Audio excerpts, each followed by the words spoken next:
Hello, how's it going? Is everything working? My Yeti is working. The music's not on. Let's turn the music on. Just have it a little bit turned down. Where'd it go? Huh. Okay. First technical difficulty of the day. Heck yeah. Heck yeah. How about if I just add a audio source? Right? Yeah.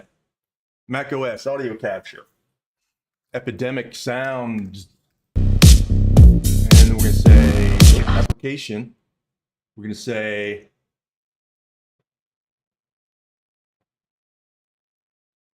oh, that's cool. It's not here.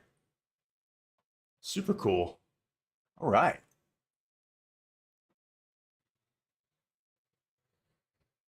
That's really cool.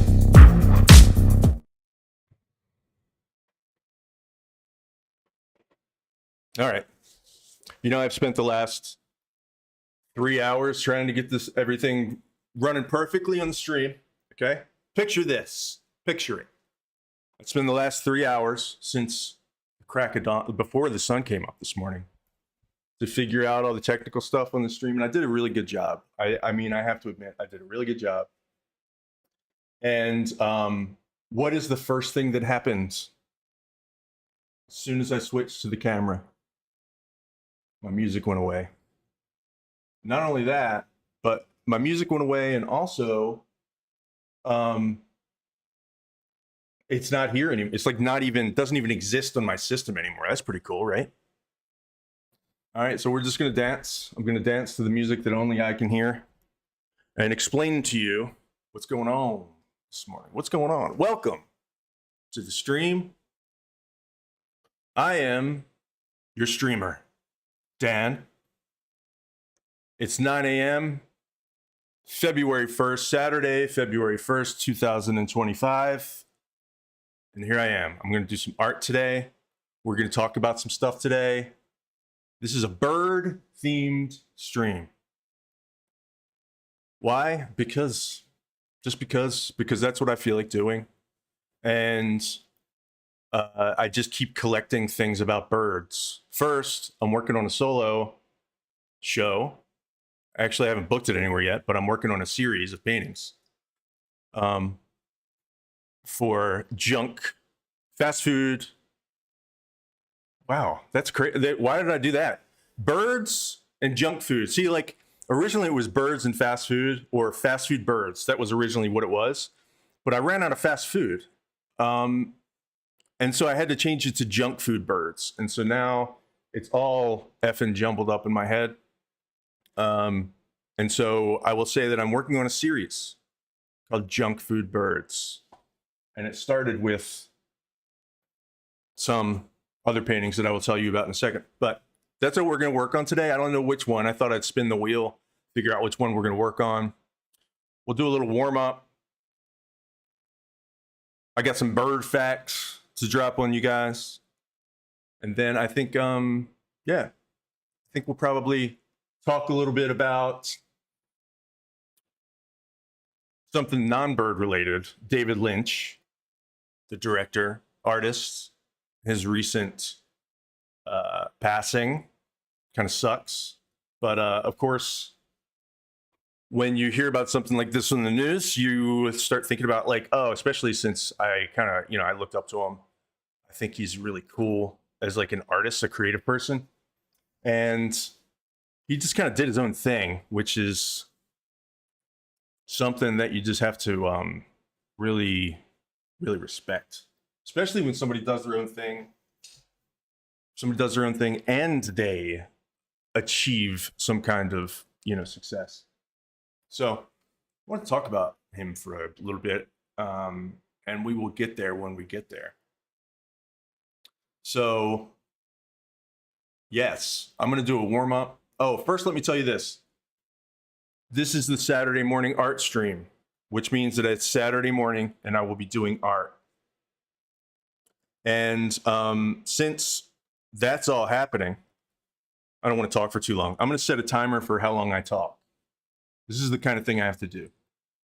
I have to set timers for myself. Otherwise, I will just like, I might just walk away from the stream while it's happening. That's a possibility. If I don't set timers, if I don't keep my mind on what I'm doing, I will just wander off like a I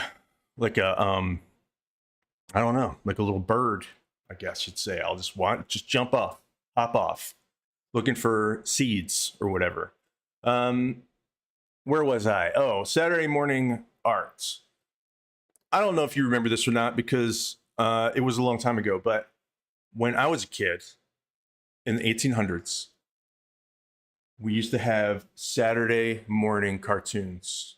And I don't think that happens anymore. I mean, you can watch cartoons whenever you want, which is great. It's awesome. You can watch cartoons any time of day, any time of night. But when I was little, and you had 3 channels, unless you were one of those, you know, unless you had cable, which I think we did for at least part of my life.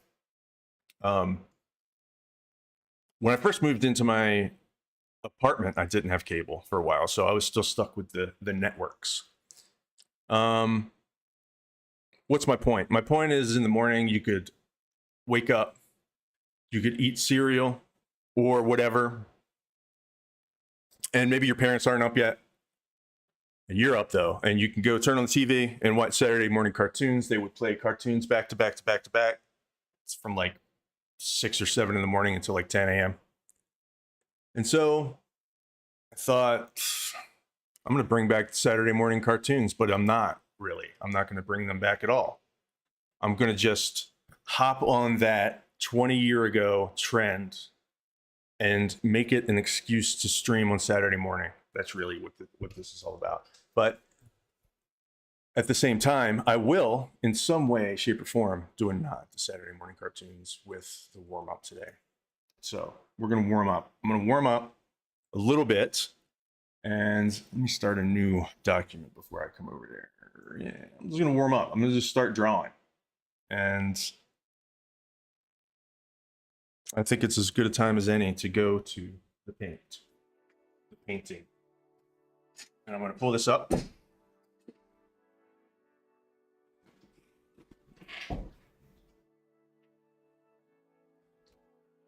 Is epidemic sound in here? Okay, so epidemic sound's in here at least. So we'll have a little bit of background music in here. Oh. It's Saturday morning. Let's see. I don't know why, but ever since I started thinking about this Saturday morning cartoons thing, I thought like I would do some Saturday morning cartoon stuff, right?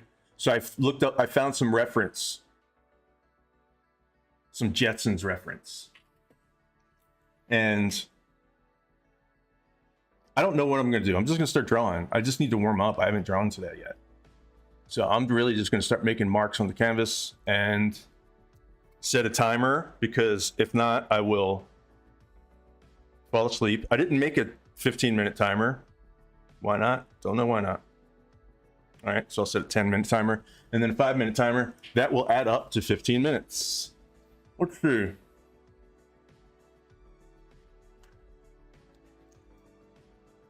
Let's use this guy. Yeah. All right. Jetsons. Why the Jetsons? I don't know. I didn't really like the Jetsons that much, to be honest. I'm just going to draw George Jetson. Why? No, I'm not. I'm going to draw Rosie. That's what I'm going to do.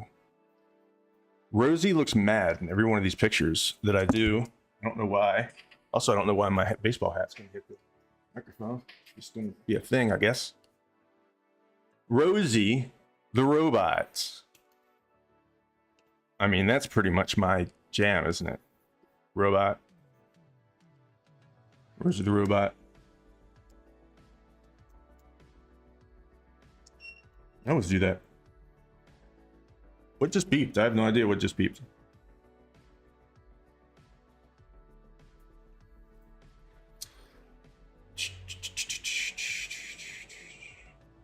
I can tell that I'm not even warmed up with talking yet, because it's like, what am I doing right now?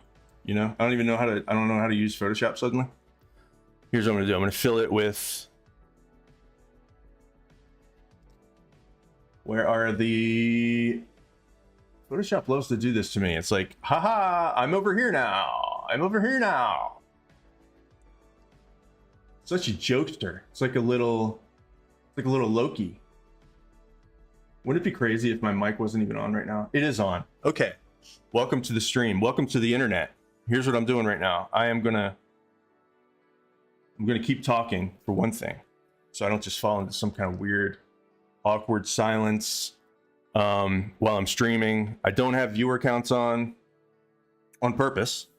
I'm gonna assume that there are 65,000 people watching me right now, and also I'm gonna assume that there's nobody watching me, because if there's nobody watching me, I don't feel self-conscious, and if there's 60,000 people watching me, then I don't feel like I'm just streaming into the void, which is probably the most likely thing. But if you're out there and you feel like doing something besides lurking, tell me a bird story. Tell me how you avoid hitting the mic with your fucking baseball hat. First cuss word of the day.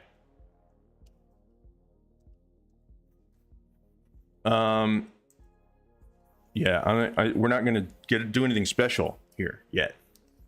I'm just gonna start putting marks on the paper, marks on the canvas.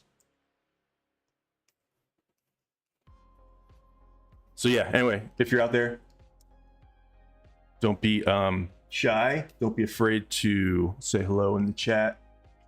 It's early in the morning. I know that you're probably, well, you might be. If you're in America, it's on the East Coast. It's like about 9:30. Let's call it 9:30. So maybe you tied one on last night. Maybe you didn't. Maybe you just like had a late night watching. All right, I guess I'm gonna have to. What am I gonna have to do? I guess I'll take the hat off, because I know that probably makes a crazy thumping noise every time I hit the mic. I could move it further away, but look, I'm still just working out the bugs here. I've spent all week, dude, all week trying to get stuff done for the stream. Little things like alerts, stuff like that. I don't know. It wasn't like the whole week solid, but here's why I bring it up. It's not to brag, okay? And it's also not to say anything except for, it doesn't matter if I spend 60 hours on the stream, 90 hours on the stream. If I do, and I don't know, this might be just a unique thing about me, but about my existence, about the way the universe decides to treat me. But if I'm working on getting the stream ready, if I give myself 6 weeks to get everything done, I will still be, number one, scrambling around. Oh, she's got little roller skates on. Rosie's got little roller skates on. This is the worst. This is the worst fucking rendition. I'm just warming up, guys. You gotta do a bunch of bad drawings before you can do any good ones. Remember that. Is my camera shaking? Nope. Okay. What was I talking about?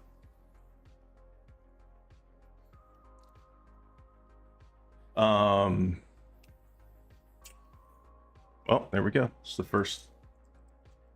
first time I wandered off. It's just who I am. I don't care. I don't care anymore. Rosie looks really mad in every one of these.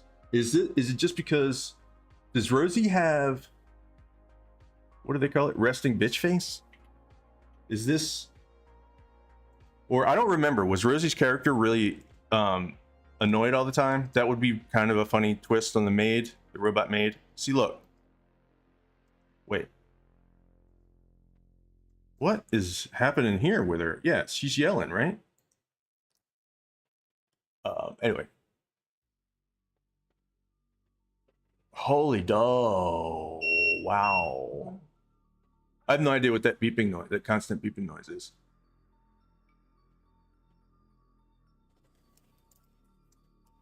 I'm not going to worry about it anymore. I'm going to go into straight up tunnel vision of painting my own version of Rosie the Robot very quickly. And I'm not going to think about anything anymore. That's what I was saying. The stream. Give myself six weeks to work on the stream before I decide to go live, you know? And I will, the day of going live, as soon as I turn the mic on. For one thing, I'll be working on last minute things up until 5 minutes before the stream. And then as soon as I turn it on, something will happen. Like the music won't be playing on the scene or whatever. Did anybody tune in to hear me just complain and draw Rosie the Robot? Hope so. Hope so.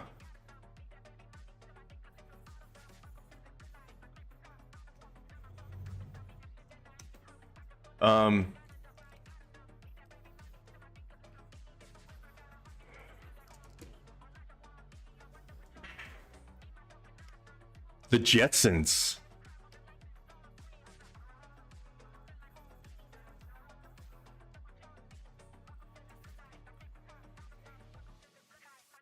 I guess you got to give Rosie a mouth, because that's very much a part of Rosie's vibe, is the robot mouth.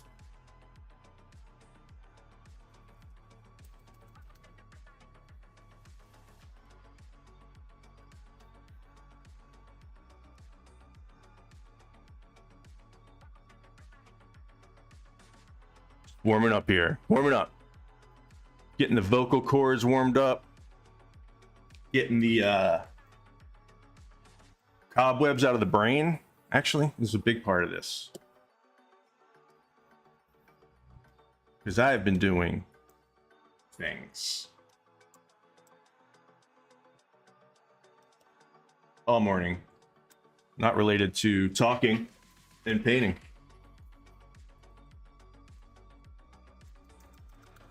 That's why the warm up. But yeah, so today I thought we would work on a painting from the series. Now, I'm going to leave it up to chance. And I will say that if there's anybody out there watching, there will be a time where I'm going to kind of leave it up open to the crowd a little bit to see what we work on for a few minutes or something like that. Also, I'm out of fast food mashups. So that's why I had to go to junk food. So if you have a favorite junk food or fast food, shitty food, put it in the chat. There will be no judgment, because I'm seriously thinking about eating some M&Ms right now, and it's 9:30 in the morning. So you're not going to get any judgment from me. You're not going to get any judgment from me. All right, there's Rosie. Rosie's legs are a little shorter than this.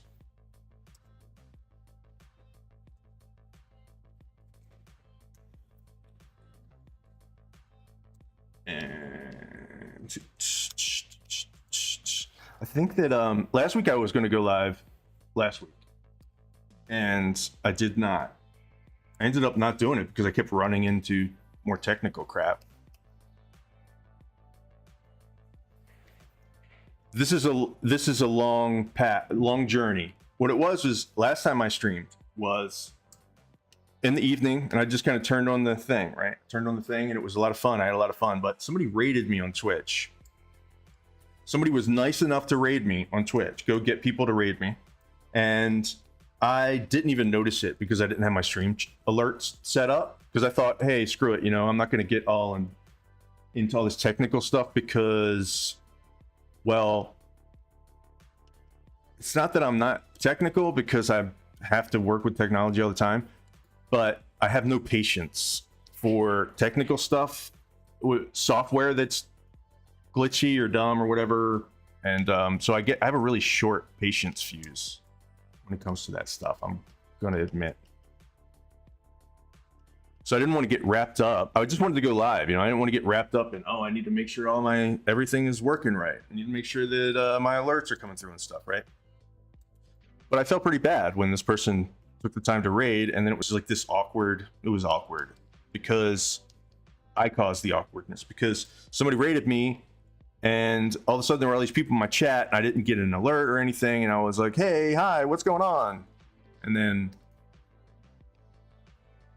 you know, I just would have rather had heads up. And Rosie the Robot, this is the best painting I've ever done, by the way, guys.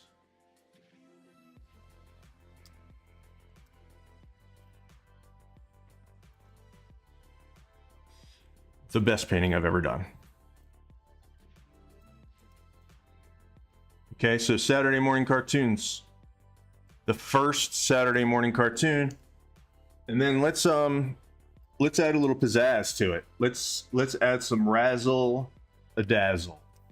Let's add some razzle dazzle. And let's have her she's taking George Jetson to the trash. She's gonna take George Jetson to the trash, okay? Political. I'm gonna get political.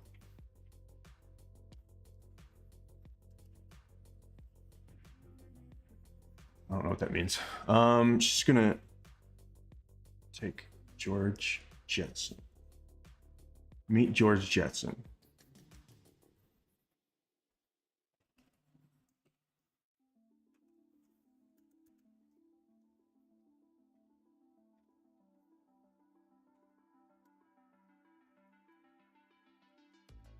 Meet George Jetson.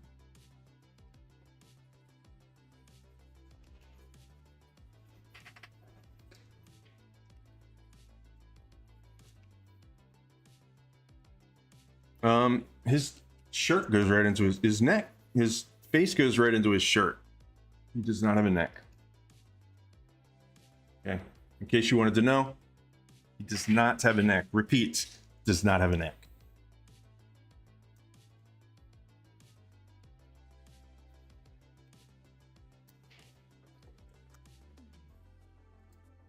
You know what? I'm not. It's too early in the morning for me to get really graphically violent, where I just don't feel like it right now. So I'm gonna give him a body. I'm not gonna have just a severed head of George Jetson.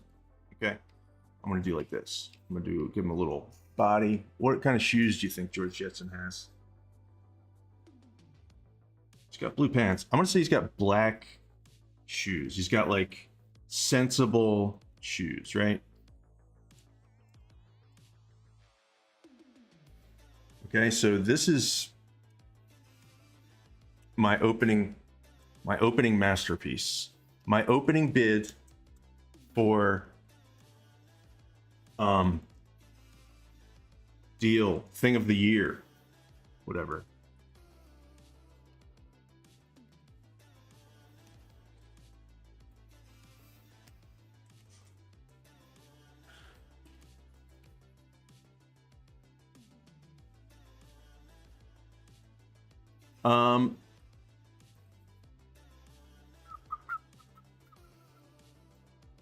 Okay, this is it.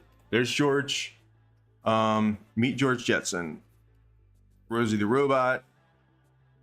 And this will be available in my store. Limited edition. No, I'm just kidding. Actually, I'm gonna upload it to we'll upload it though. If you want it. It'll be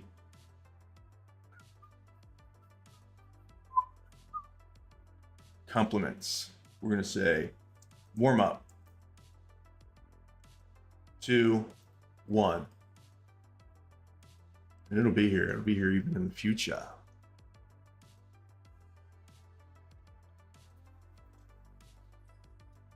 I wish that I knew how to use a computer. What is all this crap? Oh, you know what? I should have restarted my computer. I really should have, because this is why things are being weird today. I've got all kinds of stuff running. So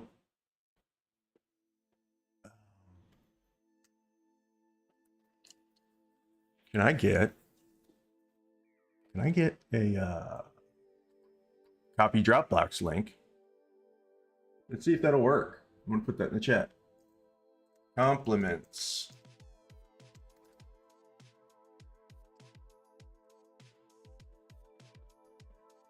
Siri's got this new thing where, what in the shit?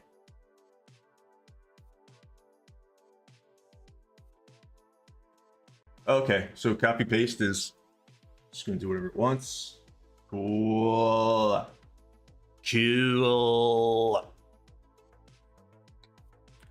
Copy Dropbox link. Paste. That's a link for you. So it looks like restream. There we go. Does it work? It does work. There you go.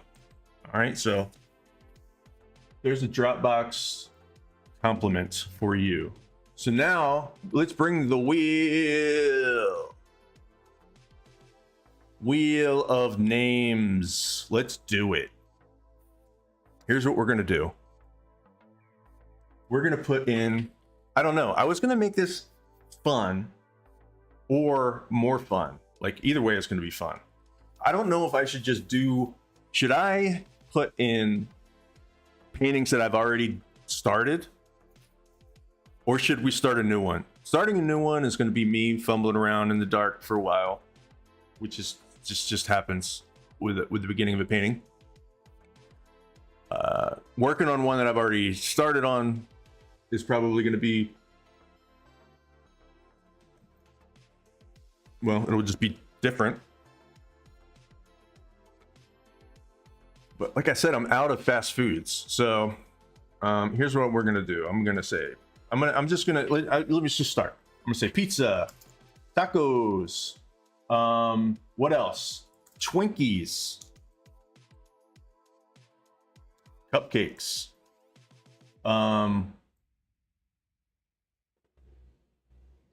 fast food. Oh, cheese burger. French fries, of course.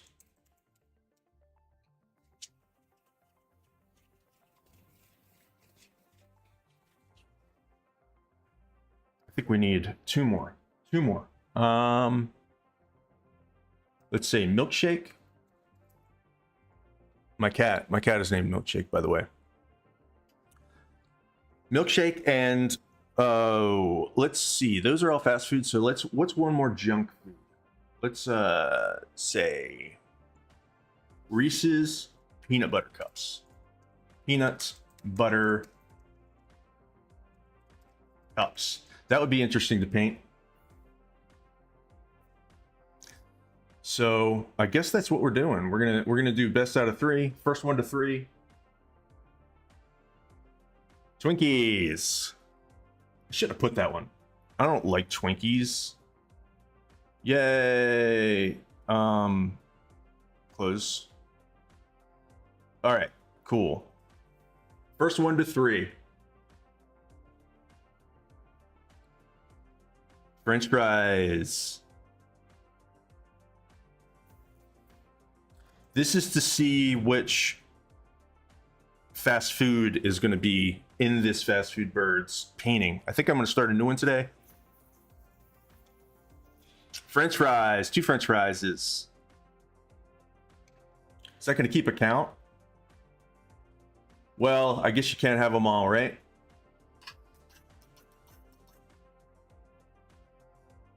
Peanut butter cups.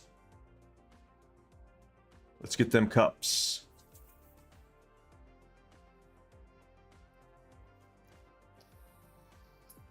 You know what? I'm gonna make it more interesting.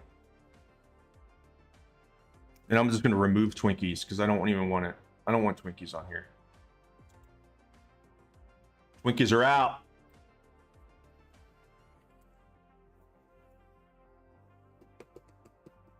Cheeseburger. All right, so you can see the results over here. First one to three is going into the painting. Yes, it is. My nose is super itchy. Tacos. Tacos coming up from behind.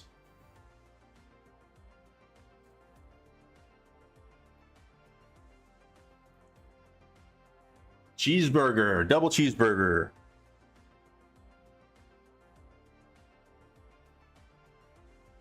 All right, so I'm gonna sort these. We've got a three-way tie. Ooh, pizza. Is this the most fun that's ever happened on a stream? Probably. I'm gonna say yes. Cupcakes. I guess it's just gonna do one of each. It's gonna try to keep it interesting.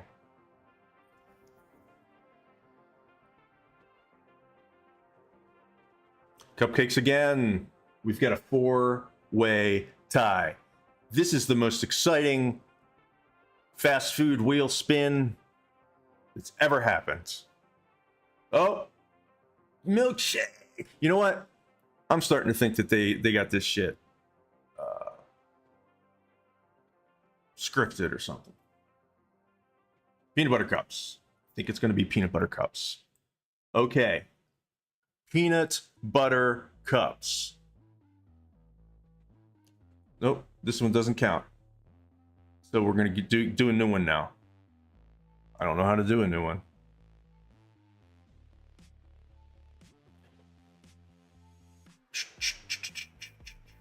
All right, peanut butter cups. We're going to do something with peanut butter cups.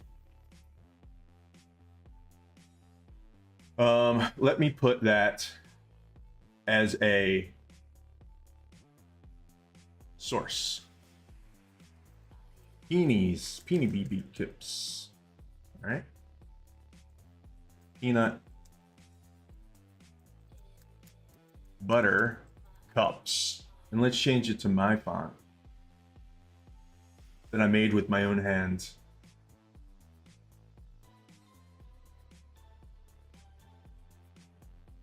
Peanut butter cups. Where can I put this?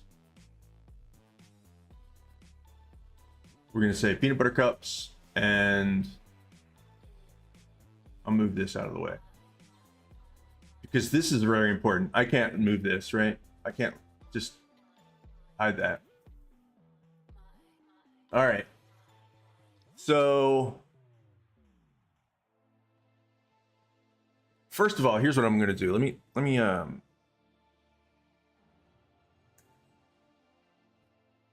do this. Let me look for my fast food birds here first. And yeah, they're, like I said, I changed the name. So I'm going to be calling them fast food birds like 135,000 times today. Can I open Bridge? I will open Adobe Bridge. Where will it open? It's a mystery. Which window, which monitor will it open on?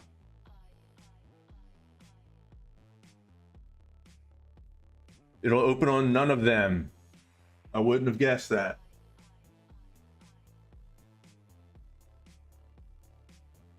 I've got so much stuff open right now. That's the biggest problem.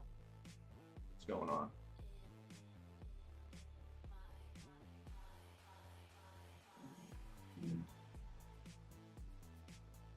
I gotta close some things.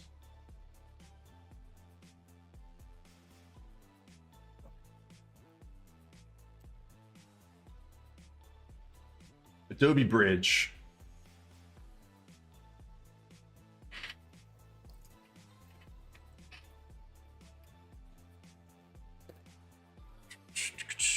All right, is it still not gonna open? What the heck, man? There it is. All right, let's see.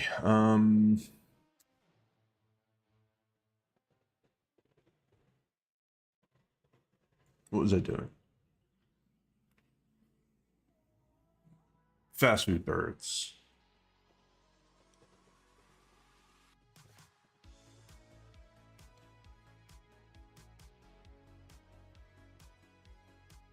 Okay, you'd think you'd be able to pull it in here, but you can't. You just can't. You can't do it. It moves the whole folder. What a cool,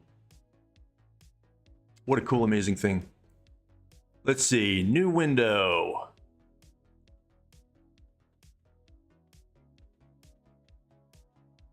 I can feel it happening. I can feel myself getting like annoyed, which is not great. It's not great to be on the stream annoyed.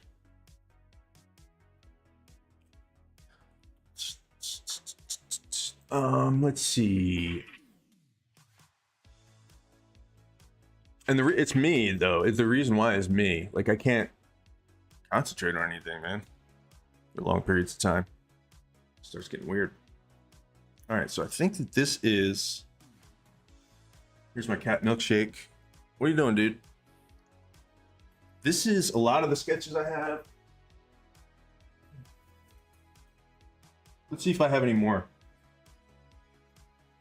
for the fast food bird series. Seems like I've got newer versions of some of these.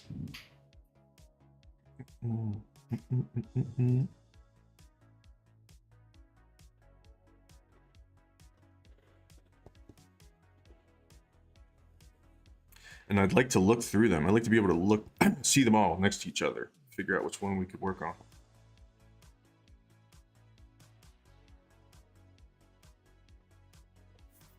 I'll just share them all as little JPEGs for now.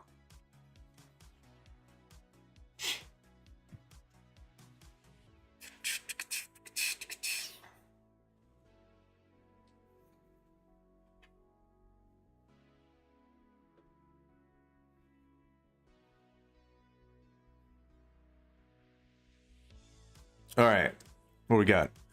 This is going to be a pirate with a parrot on his shoulder. I started doing some little sketches. We've got a falcon and pizza. We've got flamingo with a milkshake. And what one? What one? Peanut butter cups. I haven't done one with peanut butter cups, so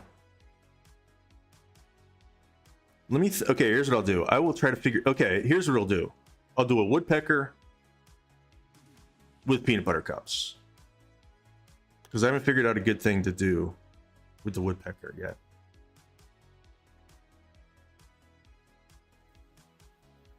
So that's what we'll do. So the concept will be woodpecker with peanut butter cups. First thing I'm going to do is I'm going to change this to a giant canvas, because when this is done, I'm going to print it out at 30 by 30. It's going to be like a big canvas. I like doing big canvases.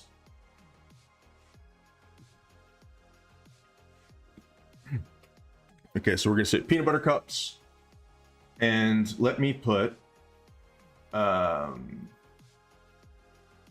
another.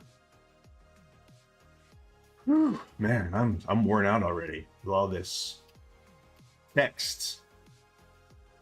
I'm gonna say woodpecker.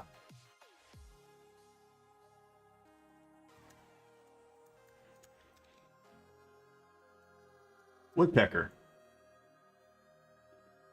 And we obviously don't want this font. We want this unreadable font. My handwriting font. There we go. By the way, if you ever want to make your own font, let me know in the comments and I'll show you how to do it. I made a font for my handwriting and it's a lot of fun. Okay, peanut butter cups, woodpecker. So I'll put this up at the top, and then I'll put this down at the bottom, and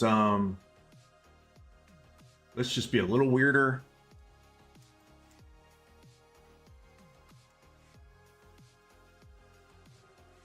Just show you that it is a mashup.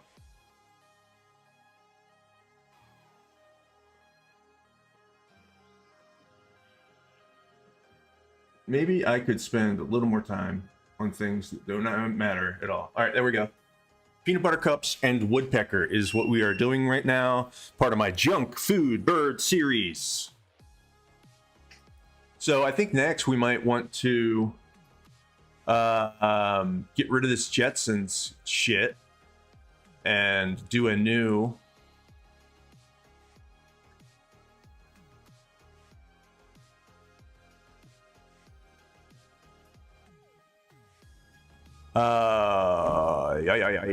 I don't know how to do it, so I'm just gonna throw these out.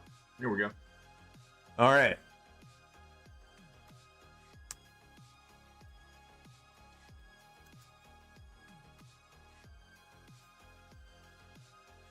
All right, we're just gonna take a chance with Chrome and hope that it doesn't show me some kind of weird woodpecker you know, not safe for work woodpeckers.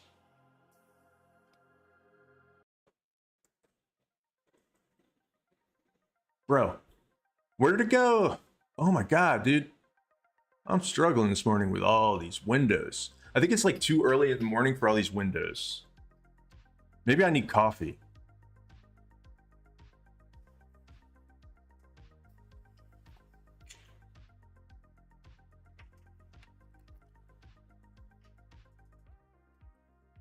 You know, I'm gonna write it down in my diary later. First, my hat kept running into the microphone, and it was the worst day of my life.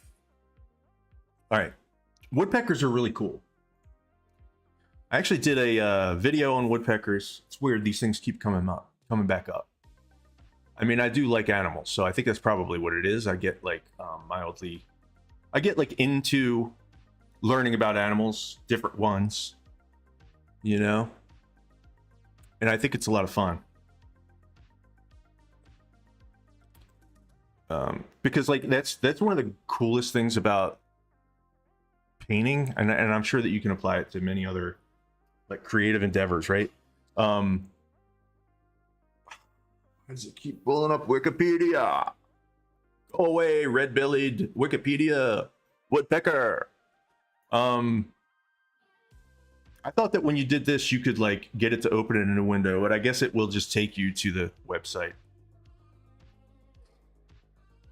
So you might think it's because I don't. Yeah, I know. Let me just do a little tangent here. When you see me fumbling around with technology, you probably think it's because I am like some boomer that doesn't know about technology. But that's not the case at all. The thing is that I've been around since the effing internet started. Okay. And so I have used browsers for 350 years now and all kinds of different software, right? And so I've got too many different softwares in my head. It's not that I'm not good at technology. It's that they change stuff. They change stuff and then they change it again and then they change it again and they change it again. And it's like your brain just can't keep up at a certain point. And if any of you out there might be like, whatever, just wait a little bit. Just wait a little bit.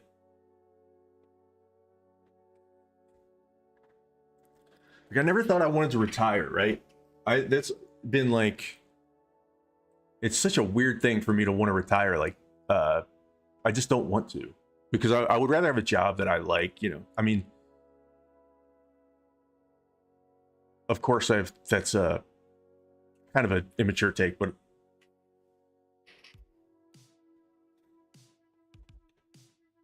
I'm trying to arrange things optimally here. If you see the intense look on my face, I'm trying to find a button. See, more software. You know what I'll do? Here's what I'm going to do. I'm going to pull my reference down here one at a time, and that way you can see the reference that I'm choosing.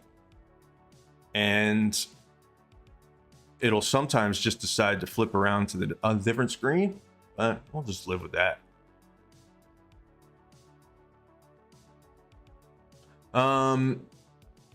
All these woodpecker images are of woodpeckers pecking trees. This is the craziest one. This is one of those ones that you can just kind of tell it's a dinosaur, right? This feather on its head, this pointy feather on its head. If I would have been a little more, if I would have done more transcendental meditation this morning, I would have probably made the connection between woodpeckers and woody woodpecker, which could have been the opening, could have been the opener, right? But I don't really want to stay on a theme like forever and ever and ever, because I mean, I'm going to be talking about David Lynch today, a little bit later, and I have no idea how that ties in with birds. It's just, I just feel like doing it.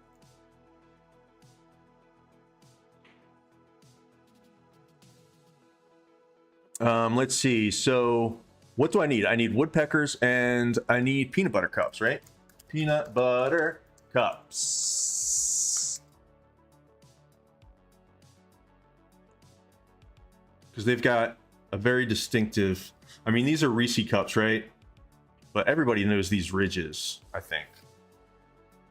You've got to kind of figure out how most people would identify them, right? And I think, to me, it's like a peanut butter cup is these ridges with the cup thing. There's always little details that make something into the thing that you are trying to paint.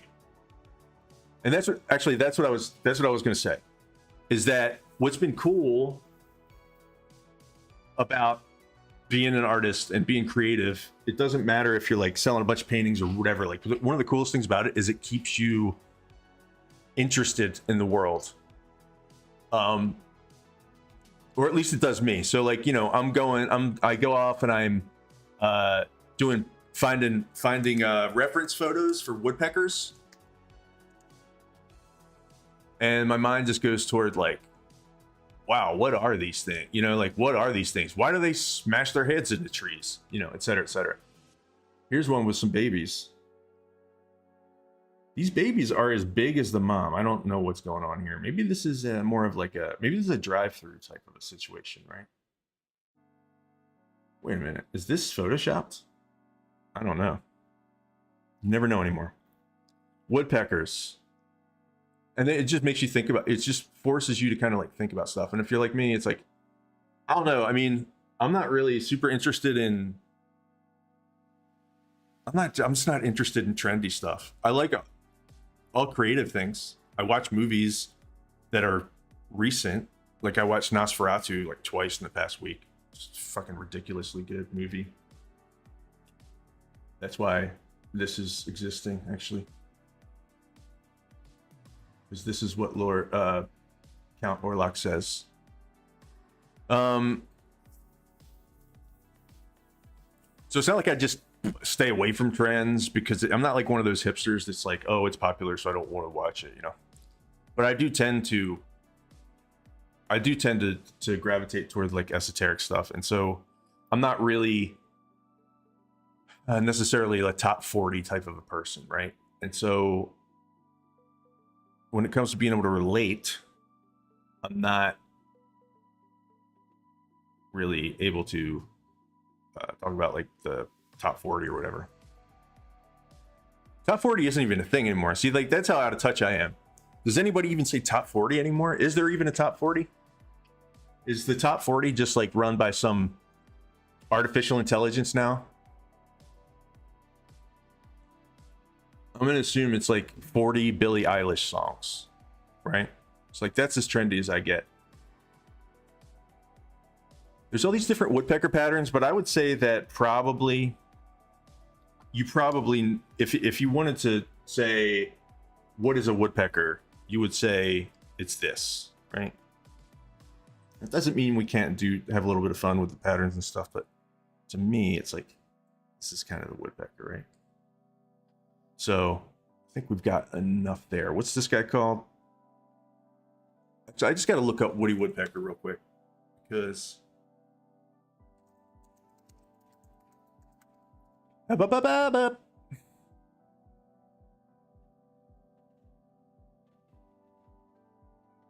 woody woodpecker. Hold on, this is a website. What is going on? It won't let me make it any bigger than this?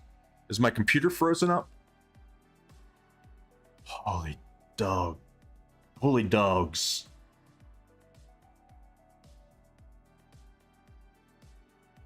Now I've done it.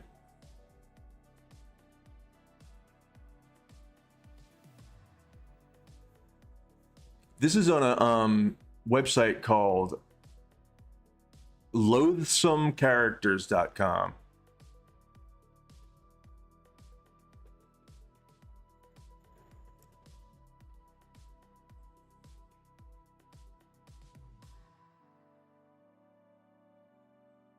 All right, we gotta look at this for a second.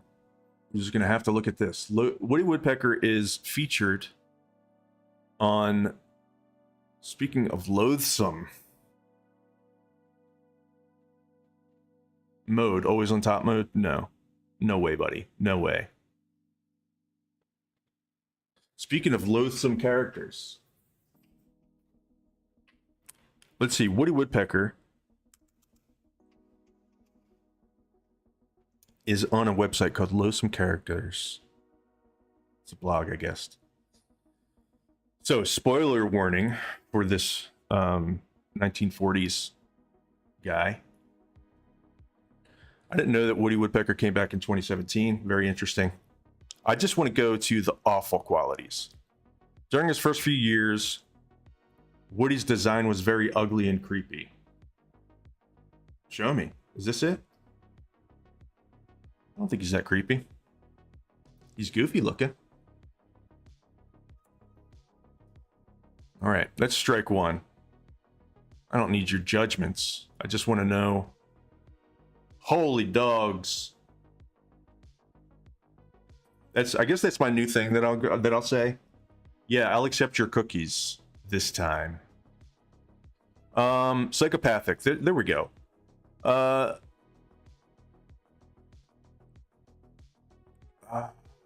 This is his main characteristic. He's psychopathic.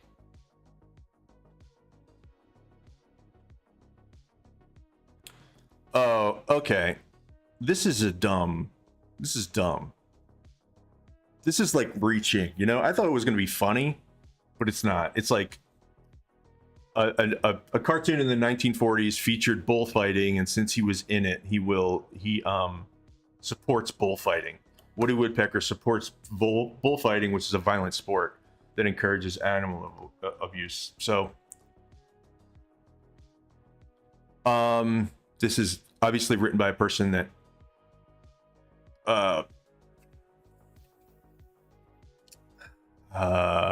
needs to let you know about the violent history of Woody Woodpecker, and that's not funny. I thought it was going to be funny, but whatever. Take a chance when you just go to some random website, don't you? All right, there's no reason to have this. This is not going to be my design at all, but I just want to have, like, you know, sometimes it's helpful if somebody has made a cartoon of something before. It's helpful to see how they did it, because, like, you don't just, like, cartoonists, they simplify things, and there's like a skill to simplifying things. The shapes. So you see the shapes that the cartoonist of Woody Woodpecker uses, and what they decide to put in and what they decide to leave out to make sure that you know that this is a woodpecker. Those are helpful things to have. Like, you know, what's come before, right? All right, so now what I need to do is use my brain, as glitchy as it is today, to come up with something. First, I want to normalize width. Very cool. Then I want to arrange optimally. Yes, I do. So now I'll move this off the screen for now.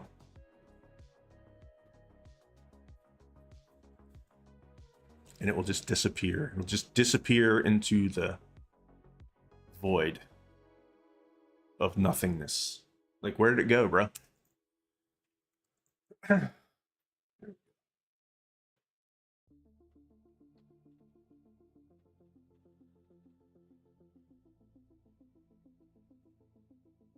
I was just getting ready to say what software I was using, like, and to start bragging on it, but I just am not. I'm not in the mood now.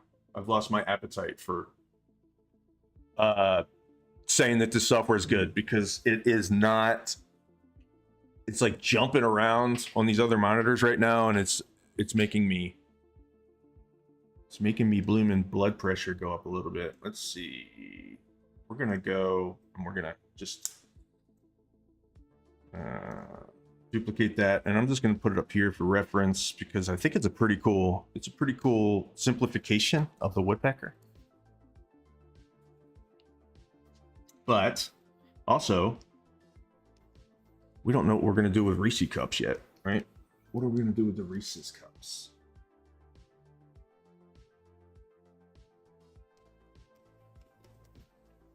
What are we going to do with the Reese's cups?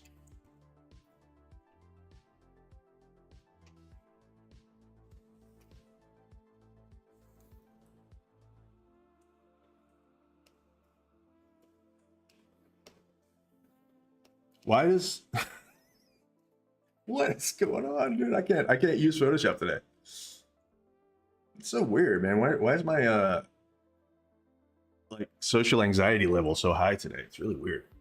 All right. Normally I'm just like not even thinking about anything except for painting. Today I'm like forgetting what buttons are.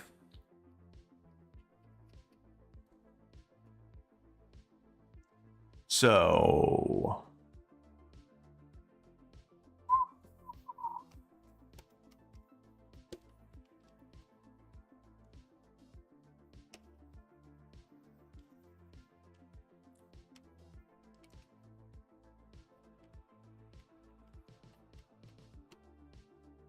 I think probably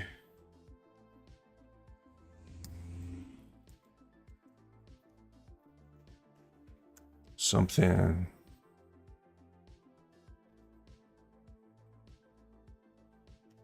like this. Get rid of all this stuff for now. So I worked on this the other night, and I kind of like the composition. So I'm gonna salvage it at least a little bit. But he's gonna have, right? He's gonna have his beak, a Reese cup.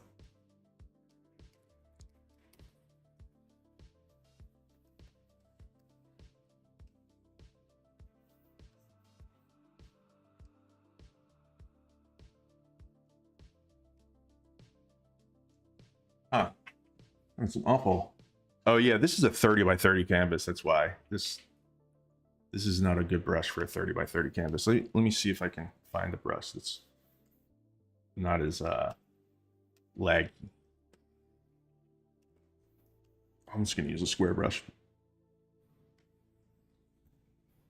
That one's pretty fast.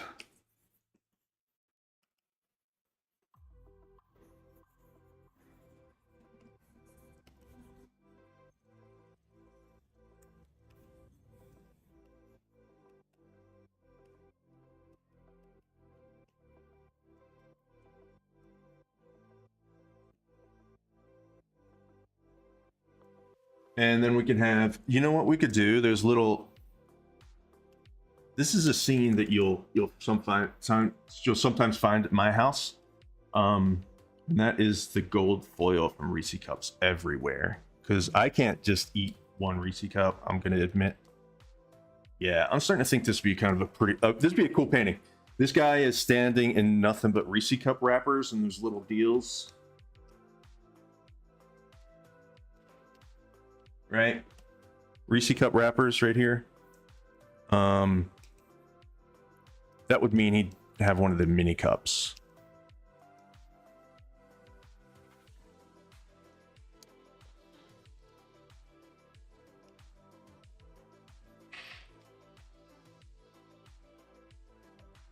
Right? So I could have like some little, like, it would be cool because I can like get some gold in here, you know, like some golden metallic materials in here from those Reese cup wrappers. Let's go look at them. Let's go look at them.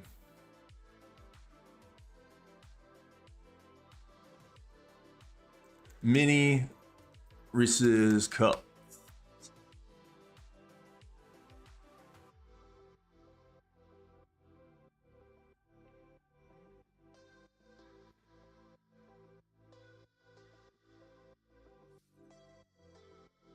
These. I don't know why everything brings everything in so small. There we go. Wow, that one's even super smaller. Let's see if I can find a better, slightly higher resolution version of that. There we go. Is that better?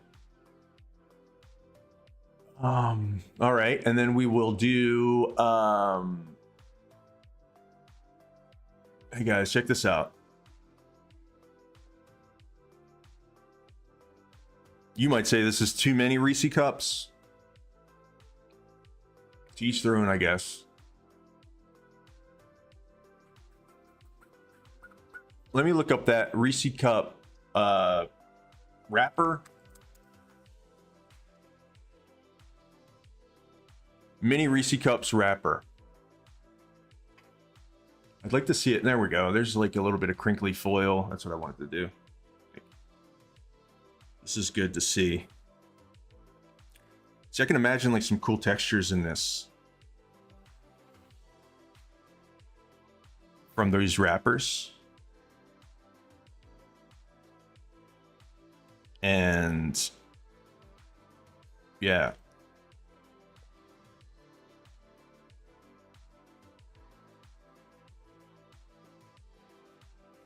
Whenever I see a shape like this, I tend to want to model it. So I'm going to model a Reese cup. That's what I'm going to do.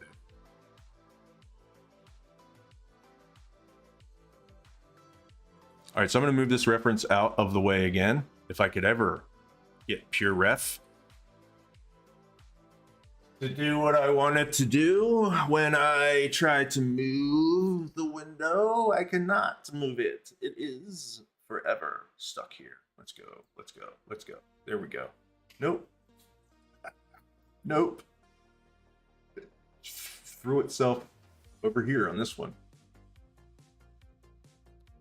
What's this little pin thing? Does this mean I'll... No. Oh, that's always on top. Okay, I don't want that.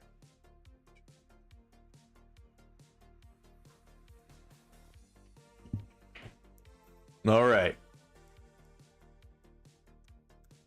I'm going to start up ZBrush. And we're going to model a Reese's, a mini Reese cup. That's what we're going to do.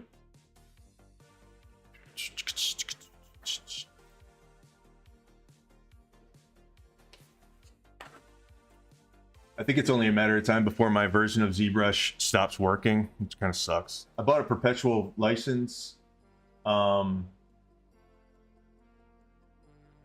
Is today that day?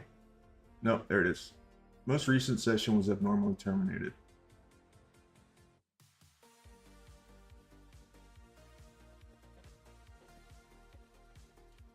I know it's weird that I just keep like interacting with invisible things, but I want to control what shows up on the stream. Project. Let's start with a cylinder. Why? Of course we would start with a cylinder. Oh, that's a capsule. It's time to leave the capsule, if you dare. We'll do the cylinder. Okay. Let's see. Let's see. We are gonna... I think I could probably... You know what? I'm gonna start with... Okay, yeah, this is still in the initialize phase, which means I can still do stuff to it. Like, I can probably make it shorter. And actually, the mini Reese cups are like that. And then taper. It only lets me taper the top. So that's about like that, right?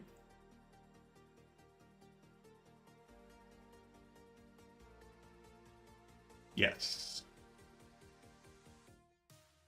I don't know how you would do the little ridges. I don't know if I should spend a lot of time trying to figure out a best like programmatic solution to doing these ridges. All I know is my stream keeps going away over here. There we go.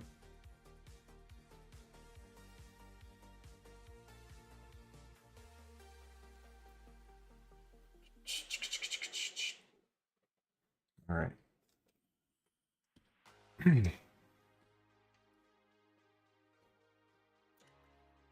Turn off this perspective. Probably the best thing to do is Z-remesh this first. Well, actually, you know what? I've got some geometry that's doing this right now. Can I take advantage of that? Here's what I'll do. I know what I'll do. Let's get some radial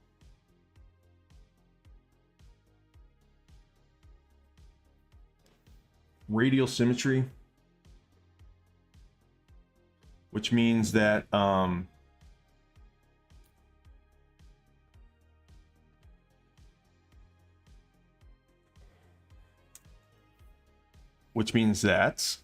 I can get it to like do things in a radial fashion.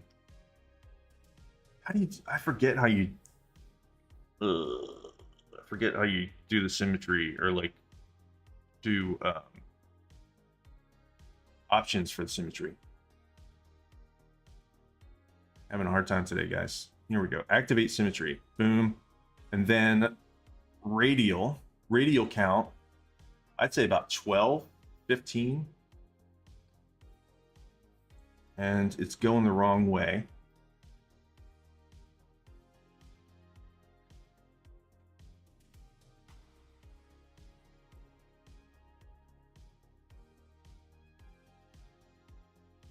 All right, let's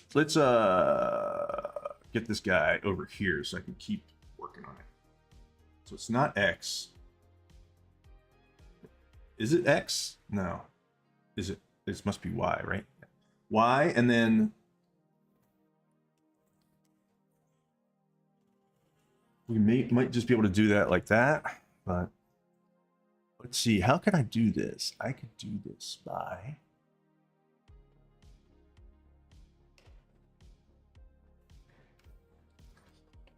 I have no idea why I'm thinking about this so much, but now it's turned into this puzzle that I have to figure out, and I think I know how to do it. All right, so we're gonna do Z-remesher. We're gonna Z-remesh this. That is not what I wanted at all. Why is it doing that?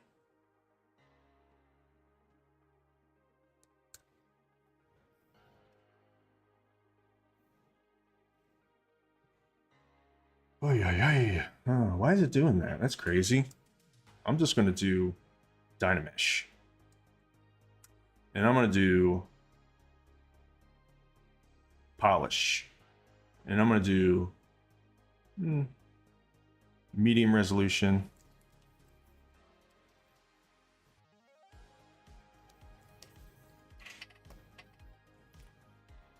Radial symmetry is cool. All right, so now I can do let's do this. Let's do it like this.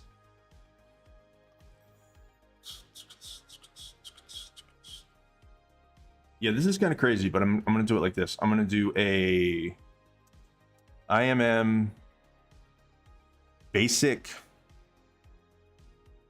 We've got a Boolean brush, but I don't know how to use that.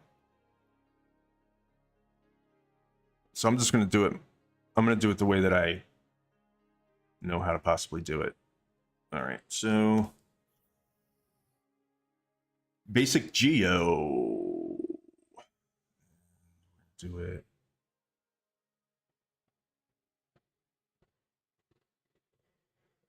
Let's see, about like that probably. Experiments.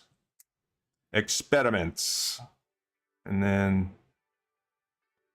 we're gonna do it like, wait, what's going on?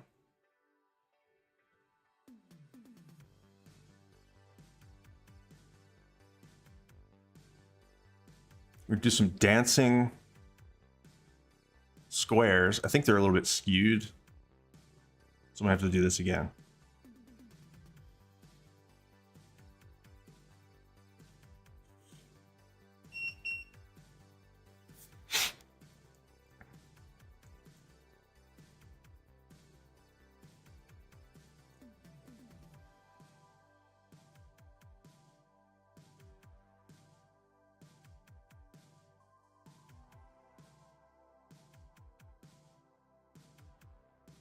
Yeah, they're getting all weird now, so Gonna, can I escape out of this?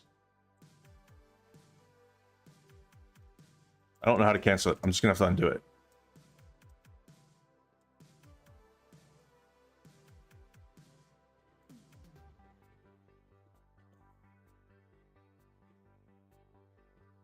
All right, here's what I'm gonna do. I'm gonna try to make him as close to what I want as possible, so I don't be spending a whole lot of time on making sure they aren't skewing. All right, there we go. So that's a little bit more what I want. And I'm going to take these down to the bottom. And let's see if I can do them like that to follow the angle.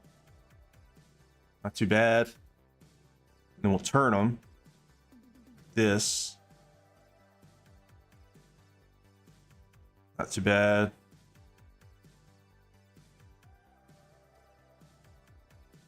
And then we will make them cut into sides.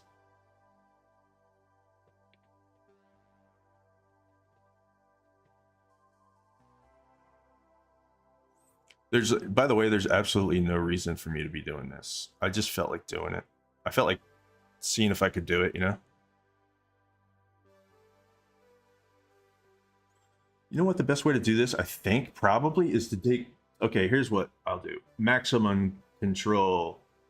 Take this gizmo and try to make it as straight along the axis of this as possible. And so then I can probably control these like without having to do a bunch of weird math or weird like Reese cup math. It's a little bit skewed.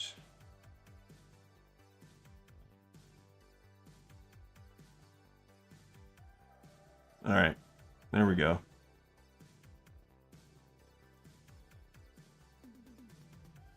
What's this guy doing? What is this guy doing?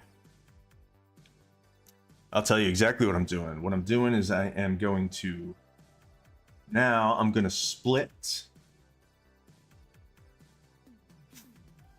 split unmasked.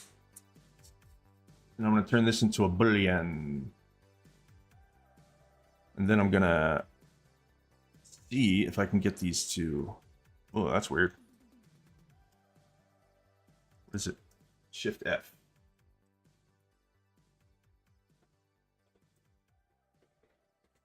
All right, so where did we go wrong? First of all, we need to rock these out a little bit.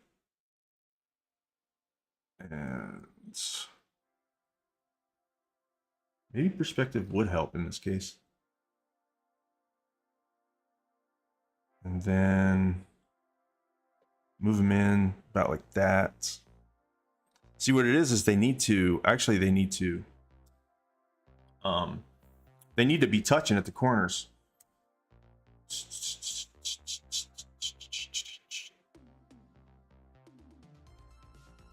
And really what the important thing is this shape.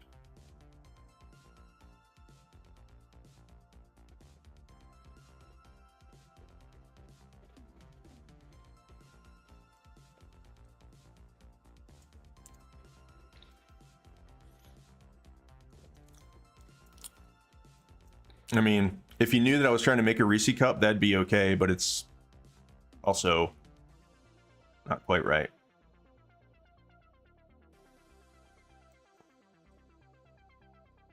And I would say that it is a good start, but it's also all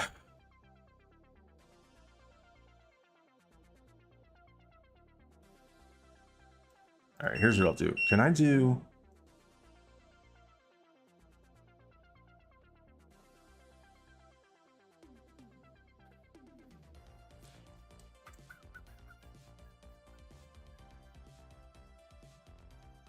All right. I'm going to take a quick teeny tiny break, guys. BRB. BRB.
check it out.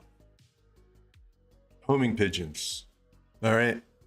This is the real reason why I started streaming today, is to tell you about homing pigeons. They are pretty crazy, because I was like wondering, what is a homing pigeon, right? You know that the pigeons used to send messages. Before I get into that, let me just tell you what I'm doing here.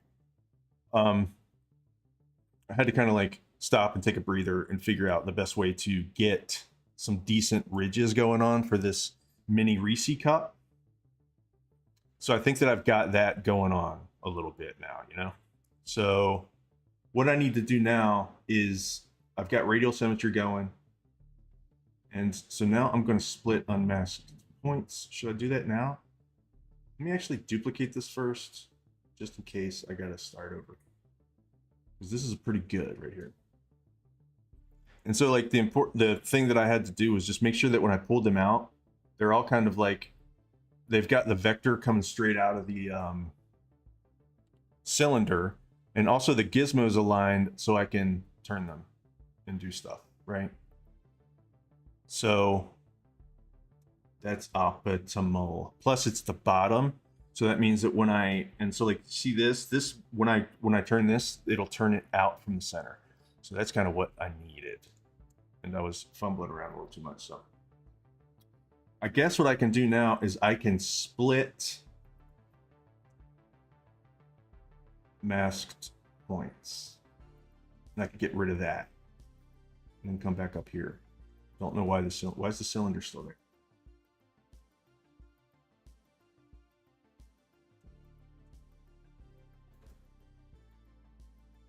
Oh, there's that bullet. There's that guy. All right. Get rid of this, get rid of this, leave this. All right, so I should probably save this real quick. Let me save this real quick.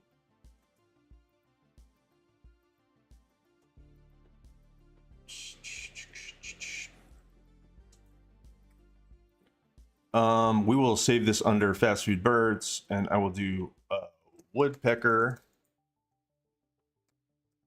peanut butter cup. And I'll call this, I'm doing very good today with naming things. Peanut butter cup. All right, so I've got a live boolean going on. I'm going to turn this into,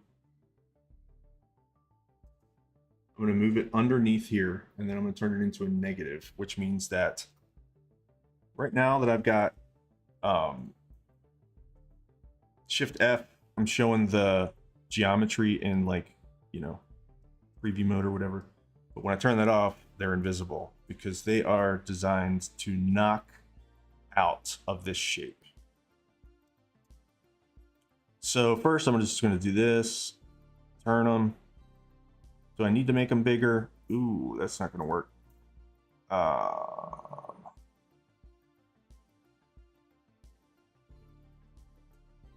I want this gizmo to stay in the correct position. So the gizmo moved, right? I don't know why it's doing that.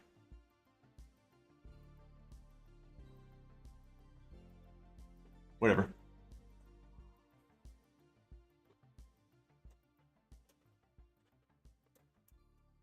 Move them out about to match the angle.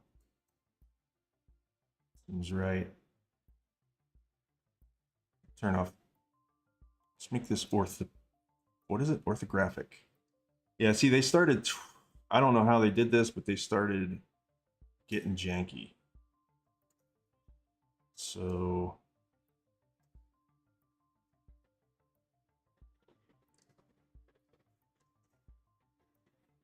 I don't know how I janked them.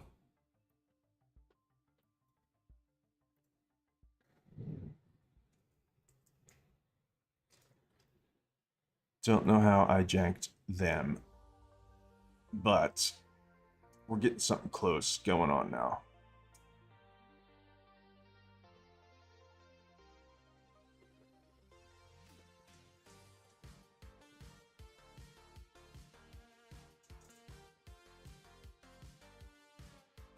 Obviously, these need to be, angle needs to be changed a little bit, right?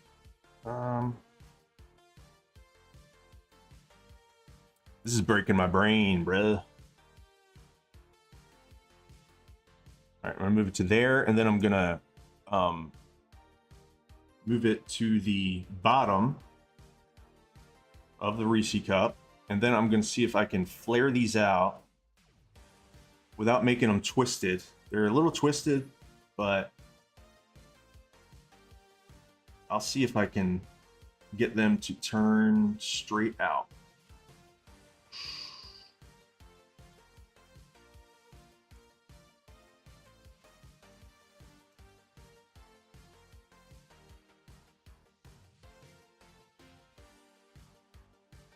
Be nice if I could get those points, but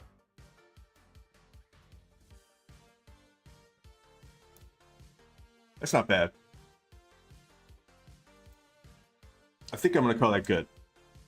Oh, where'd it go? What the hell? It was good until it disappeared. What happened?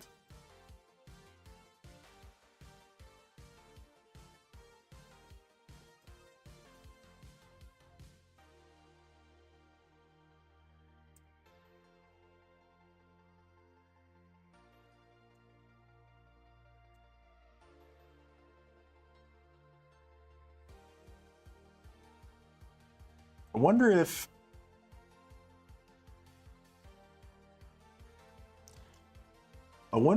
messing around with the peanut butter cup might be a better way to do this.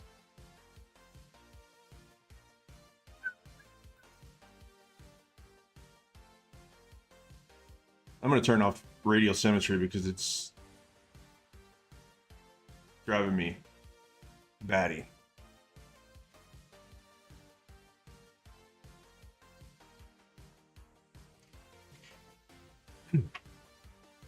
I can feel my system getting a little taxed. Okay, so this is the front. You can tell by this little guy right here. So if I turn on X, I should be back to what I'm used to, and I am. Yes, and so I make this just exactly. There's no way I can exactly line it up. I don't know why, but I mean, obviously it's because of some way that I have these. That's weird. It's like doing something crazy.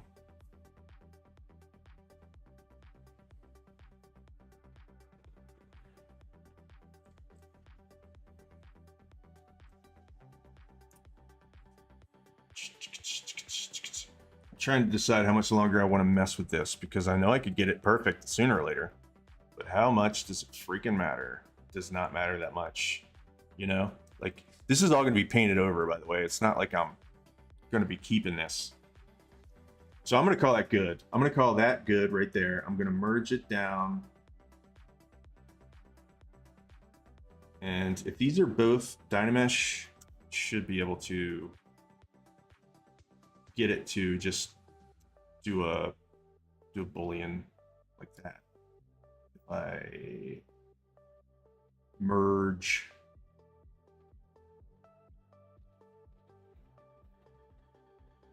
Wow. So I've got like another piece of software in my head now, which is the iPad version of ZBrush. All right, there we go. So we've got a mini Reese's peanut butter cup, and I think that's pretty good. It's not bad. Definitely for our purposes, it's okay. For sure.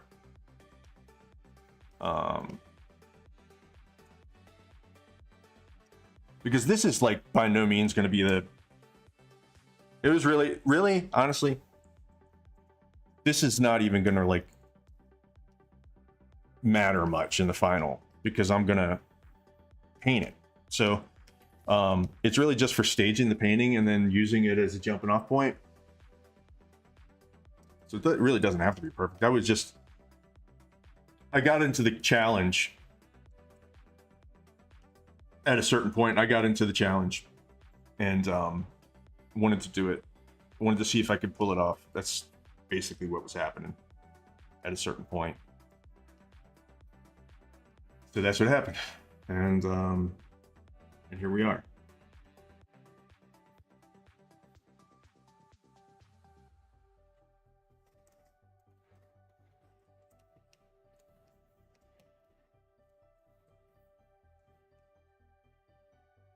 Taking the pinch brush and trying to make these pointier.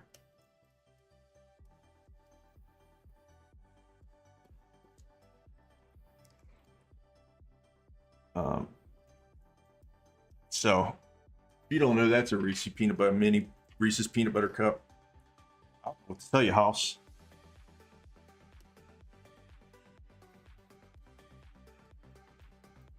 Made the bottom a little weird.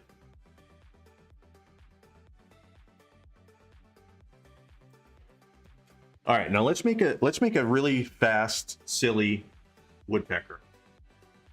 To stage this, right? Because this is what we're going for. Let me show you. This is what we're going for eventually.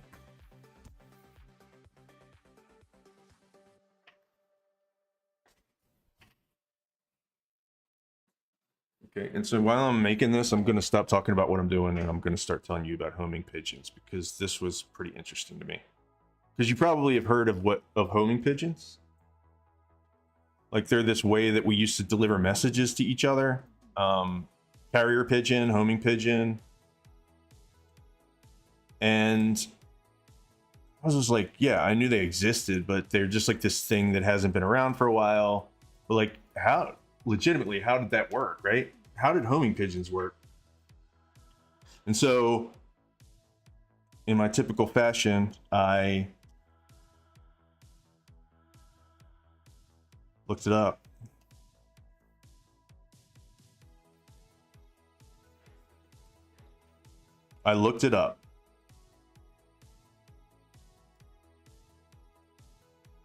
And they've been using them for, like, since Genghis Khan. Genghis Khan used carrier pigeons. And the basis of it is this: like, there's a certain breed of pigeon, species of pigeon, and I think they're called homing pigeons. I think that's like the special kind of pigeon they are. And they have this unique thing where, I think a lot of birds have this, but they are extra special good at it, where they can always find their way home from wherever. You can take them thousands of miles away, literally 1,000 miles away, and they will always be able to make it back to their home nest, like where their family is, their roost or whatever, right? So what they would do is they would raise these pigeons from little tiny baby pigeons in a place, an army base, in some kind of base of operations. And then they would take them out into the field. To, like, if they were at war, they would take them to some like military installation across enemy lines or wherever they're set up.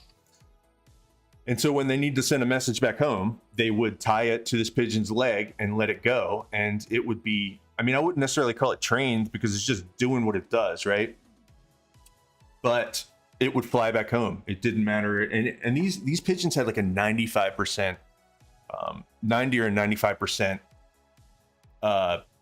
success rate in making it back home with the message attached to their leg in order to deliver this message. And then I guess they would transport them back out to somewhere else in the field, and they would use it to message people back and forth. And at one time there wasn't even a telegraph or whatever, and so this is like Genghis Khan and these other ancient people would I don't know, is Genghis Khan ancient? I don't know what the cutoff is. They would use these to deliver messages to each other in wartime. And I heard there was this story, like, and so the basic premise is that they always go back to their home roost. So I heard this story about like some old Kiev was brought up, which tells me that you know, that's Ukraine, where my people are from, like 100 years ago. But Kiev must be a really, really old city, because this was, I think it was before Ukraine was even called Ukraine. There was a Kiev. I don't know everything about that, so don't quote me on it. But this is some, you know, if you look back in history, there's always somebody conquering somebody else. And so there was some siege going on in Kiev. And so what the person who was laying siege to this activate symmetry X. That's what I want.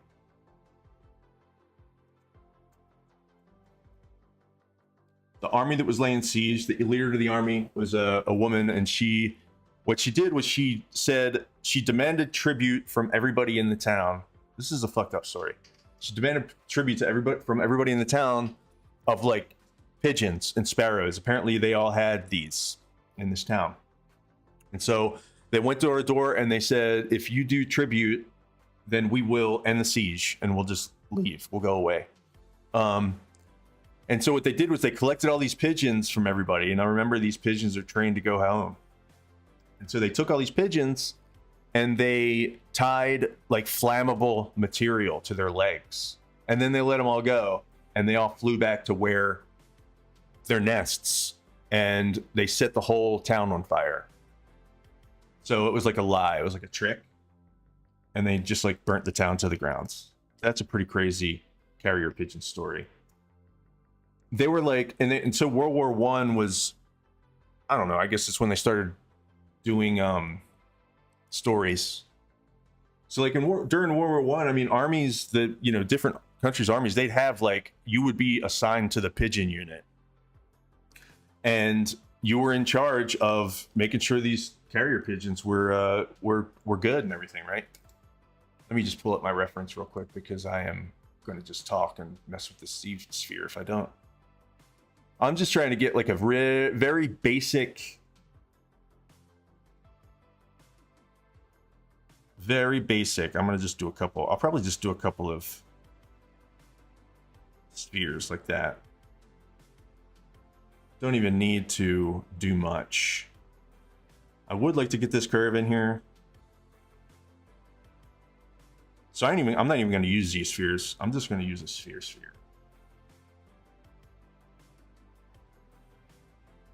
I'm going to use two spheres in the move brush. Where's my move? Move topological. That's what I'm looking for. Move topology. This is a good brush because, I got to make a 3D mesh. This is a good brush because if you have two of these, like say I duplicated this and then merged them. Actually, I'll show you in a second.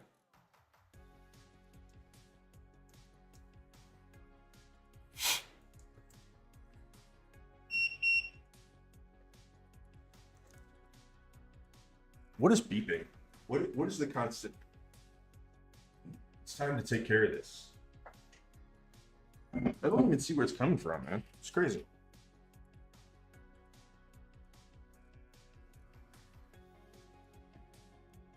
Well, one day I'll solve the mystery of the beeping thing. So here's the cool thing about the move topology brush. I can merge these now. And let's turn this on. Let's do auto groups so they'll change to different colors. Okay, there we go. So I can do the move topology brush and it will only move what I grab. So if I had the regular move brush on, it would move everything, whatever the brush is hovering over. But move topology brush is it's cool when you need to move things independently and you don't want to mess too much with keeping things separate and everything. So just a little ZBrush tip. If you're using the old version of ZBrush, I'm sure they still have that brush. When Maxon bought ZBrush, they probably kept all their best tools. I mean, there's a reason why they bought them, because it's fucking awesome software. I'd say my favorite software that I've ever used. Photoshop and ZBrush are like, I don't know, ZBrush is cool because Pixelogic, when they own them, they were this little scrappy software company. I mean, or at least that's how I imagine them. Maybe they were giant, but I don't think so. I think it was like this started with one. Why isn't this working? Okay. It started with one guy who was making a sculpting software. I don't understand why. You know what? I take it all back. I hate ZBrush.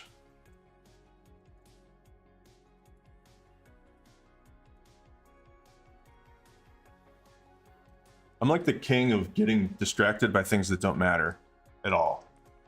So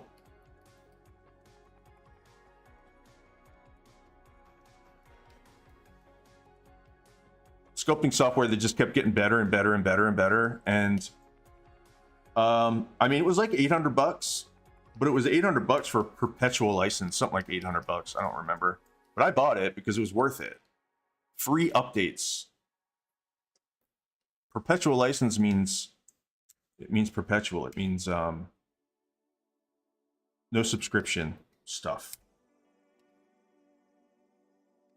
And that was really cool. And they kept improving it. They were just like doing nothing but improving it all the time. And they were just like super generous. You know, you pay $800 for this thing one time, but you can see how that can't last as a business model because, well, I mean, you have to keep paying employees. And so like, what happens if everybody's already bought the software that's going to buy it that year, you know? It's nice to have that money when it all comes in like that. But so that's why everybody started going to subscription, I think, but I hate it. I still hate it. It's not very great for the person who's consuming it, but at the same time, it's understandable. You know, when you got a software company, you've got to, why isn't it doing it? Why isn't it letting me? Oh, because when I dynameshed it, got rid of my groups. Can I do? All right, I'm not doing that. I'm not going all the way back like that. Can I do auto? Is it smart enough to do auto groups? Yeah, it is. All right. So I'm going to change Dynamesh to keep groups. And I'm going to do that. I don't need Dynamesh to be that high res. This. Every time that Pixelogic came out with a new update, they made the software like 90,000 times more awesome. And for somebody like me that like I just did like sculpting and stuff. It's just it felt like it was 100% geared toward people that wanted to sculpt like creatively, instead of necessarily doing all of the technical stuff to get to prepare 3D objects for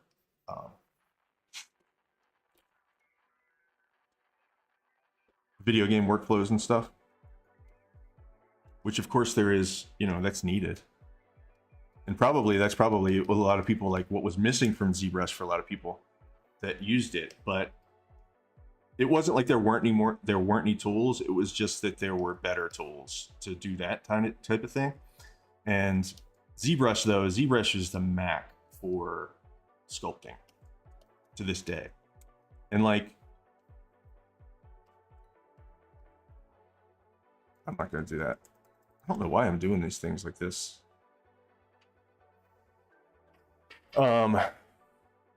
Even now,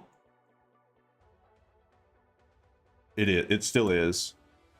Even with Maxim, it's just kind of now that they started charging like $50, $30 a month for ZBrush, it's a lot more difficult to say you want to spend that money unless you're working in some kind of video game capacity, you know? I don't know. So I don't love the idea of it being so expensive, to be honest. But I can also understand it. That's my point.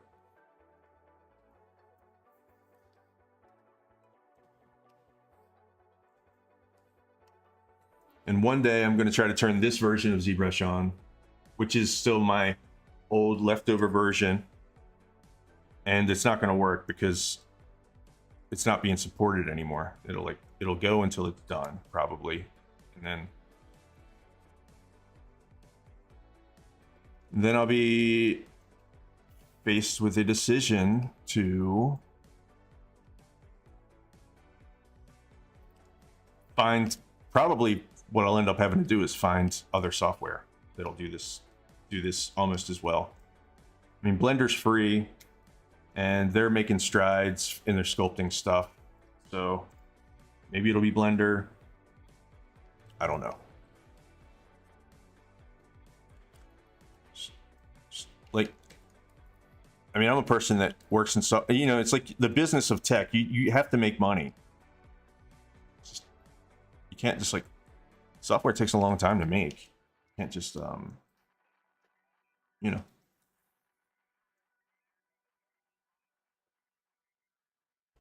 Expect for that $800 to last you for the rest of your life.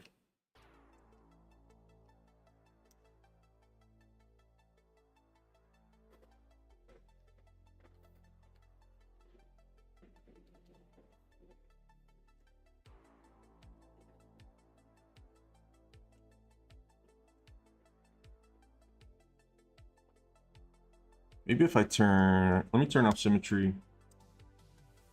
I'm going to turn this guy's head just a little bit.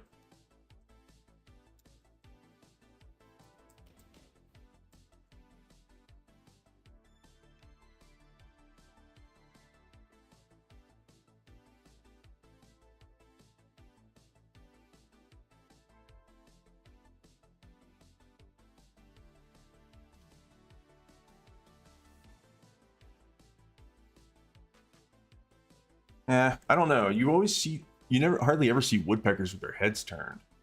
Really. I'll make that decision later. Very strange that we're all right, and then I guess I need one more thing, and that is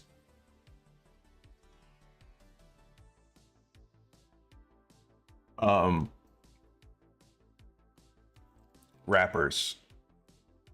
But I don't know, man. I don't think that's a good use of time to, like, come up with foil, like how to make a foil wrapper. It's not. So we're going to talk about homing pigeons a little bit more while I finish this rendering. So I think this is going to be enough.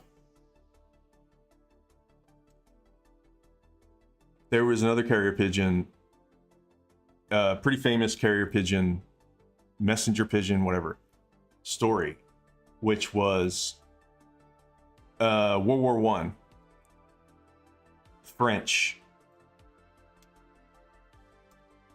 I hope it was World War I. Otherwise, I'll feel so stupid.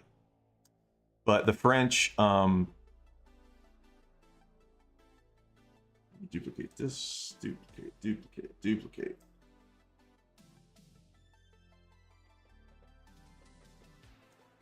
There was a messenger pigeon, carrier pigeon called All Cherie. Don't be jealous of how good I am at saying French words. And she was, like, awarded a medal for her bravery and like this crazy shit that she did. Because here's what happened. There were French soldiers that were lost. I think they were lost behind enemy lines in Germany. And they were getting bombed with artillery from the French because they weren't where they were supposed to be. And, like, you can't communicate. back then.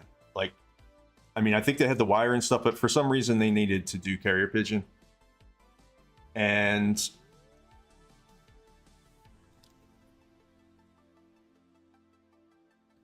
so they sent Mon Chéri. I think that stands for best friend.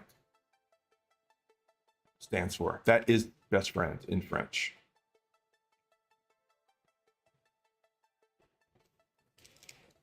I'm going to move this out more because I have a feeling I'm going to want to make this beak extra long for this guy. I'm just going to put a little bit of detail in here just so I can see this. Sometimes I just do detail just to see it a little bit.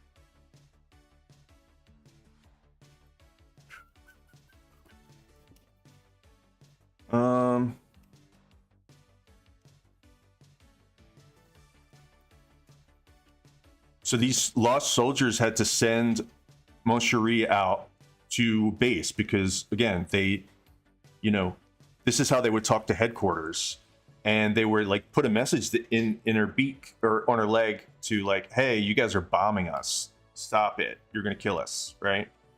And so they let her go, and she starts heading back to base, and by the time she gets to base, she's been super injured because, you know, they would like do different things to interrupt these carrier pigeons as well. They would like let hawks loose after them. They would do all kinds of crazy stuff to just try and stop this communication from happening, because they would do it like they would smuggle a pigeon across like into a city and then use them as spies to put messages on their legs, and then they would go back to base and talk about like what was going on or whatever. So it was like a thing, right?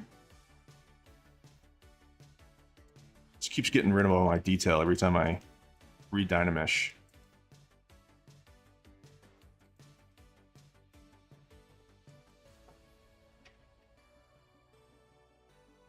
So, trying to think of how I can I'm just going to do a beak real quick. Seems like I've done a lot of beaks on this stream. Always doing beaks.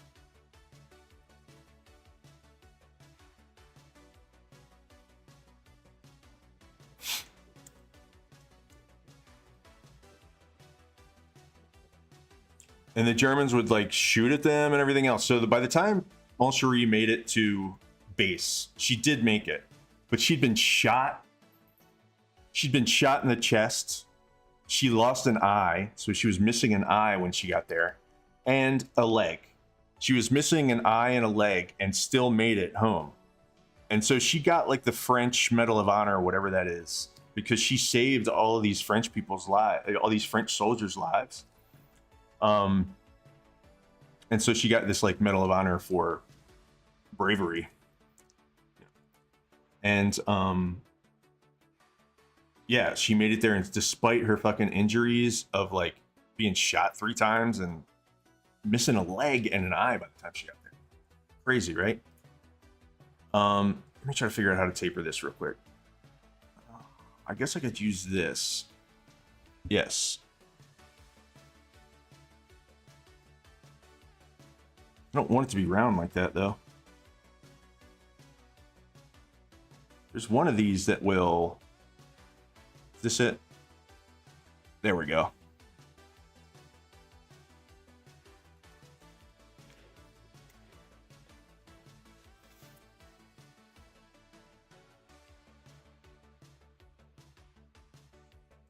Here's the kicker. Here's the craziest thing about it.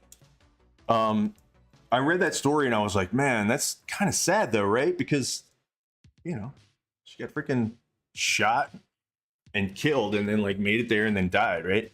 But the kicker is that she didn't die. She survived. And I don't know why they leave this out of the story. But she survived, and she walked around there. They gave her a little wooden leg. They gave this pigeon a tiny wooden leg, you guys. And this crazy one-eyed badass pigeon walked around with a wooden leg for the rest of her life, tiny wooden leg. And they like, I mean, I don't know. I imagine her, they put her into some special like breeding unit, which I guess that's kind of a pretty good reward. I'm not sure if that's a good reward for being so brave, but they wanted more of her, right? Because she was like the most badass of all. And so I don't know, man. I just imagine her walking around on like a wooden leg, telling all the other pigeons how to be and stuff, you know? Thought that was a pretty cool carrier pigeon story. If you ever looked up carrier pigeons at all, you would probably know that story.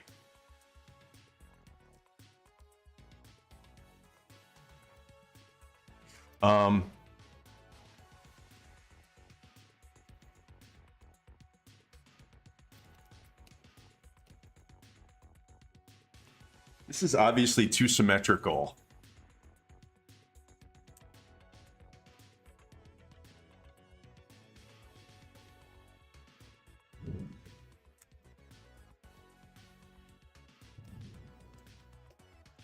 You know what? Now that I showed you the cool thing about the brush, I'm gonna adjust these independently because there's no reason to not adjust them independently.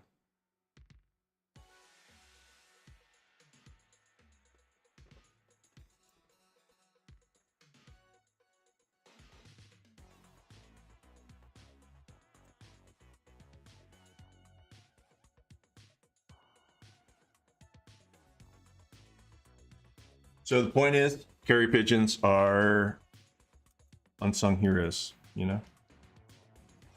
Pretty cool. I'm gonna put this line down the middle so I can see. I'm giving myself clues for when I render this. While I've got this idea, well, I've got this 3D version.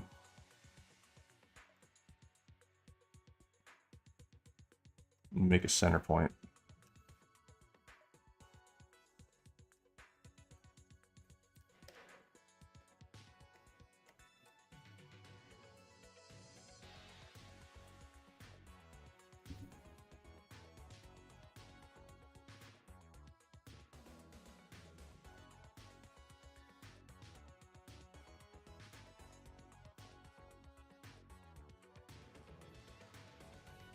Whenever I heard about homing pigeons up until now, up until I started doing a little bit of research, I was thinking like, how are they so smart that they can go back and forth and stuff? But it made a lot more sense once I realized it's like, it's a one-way thing and it's just part of their natural navigation abilities to go to always find home. And so you just like, you know, make it so you know where their home is and set up camp. This is also not super important, but I'm just doing it. I'm just doing it. Sometimes, like, even though a thing that you're doing isn't necessarily moving, or it's not necessarily like, oh, I know what I'm doing and this is part, you know, you don't necessarily have to be the most efficient in doing this. Sometimes I'm thinking while I'm doing this stuff, and it's, even if it's completely covered up at the end, I'm just working my way through it as I go, you know? Because his hair is going to be different, or his like crazy woodpecker pompadour is going to be different. He's going to have more triangular head probably because this, I like this look of this triangular head.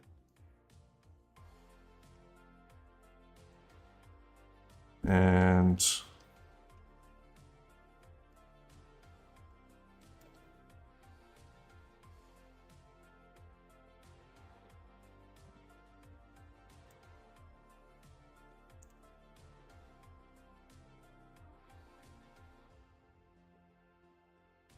I don't know if I should make these be all over the ground or not yet.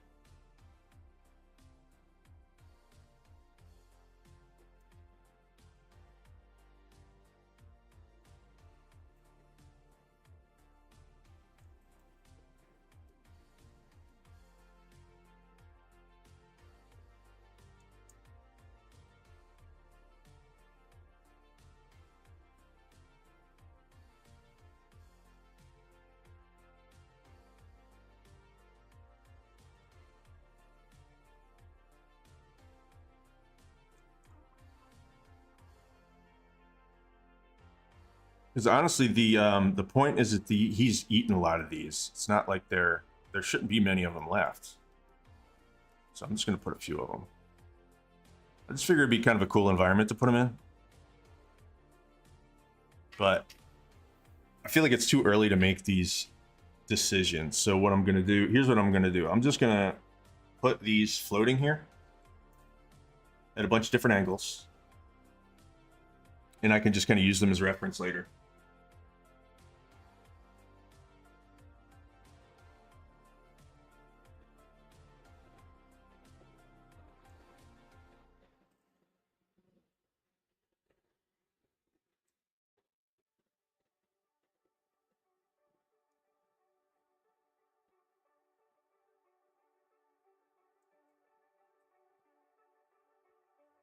For some reason, there's something like kind of cool about this, isn't there?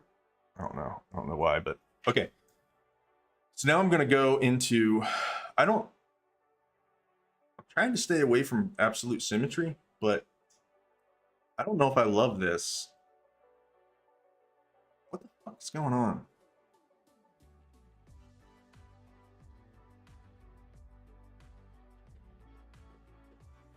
I'm like the master of hitting crazy keyboard shortcuts that make the software do something that it should not do, that it should never do. I'm the master of it. Maybe this is enough just to put it at like an angle a little bit. I don't know. Why do we have to decide? We don't. We don't. All right. So now I'm going to go to render, external renderer, keyshot. And I'm going to turn this on so it'll keep my camera angle. And I'm going to go open keyshot.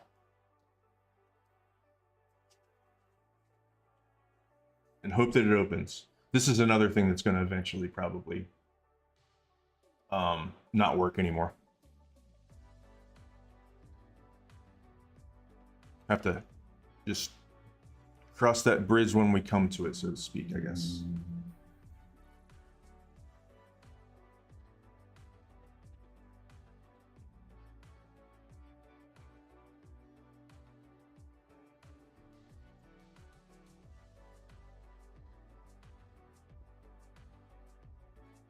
So it's weird because I always think like okay, the best thing to do is to make this dynamic, right? Like make the perspective harsh, but a lot of times what I found, like when I draw, it's a little flatter. You can use perspective, the focal length, to actually mess around with composition a little bit. I mean, there's many different things you can do, of course, but in other words, if I wanted to make this the painting, right? And a lot of this was empty, and I was like, I needed to fill that. So there are a couple ways you could fill it just composition wise. You could turn it this way a little bit, and then you make it a little more balanced. You could mess with the focal length some.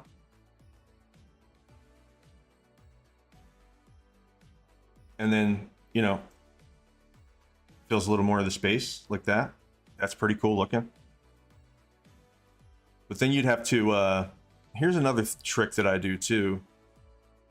Showing y'all all my tricks. I'm gonna append a sphere. I'm sorry, a cube.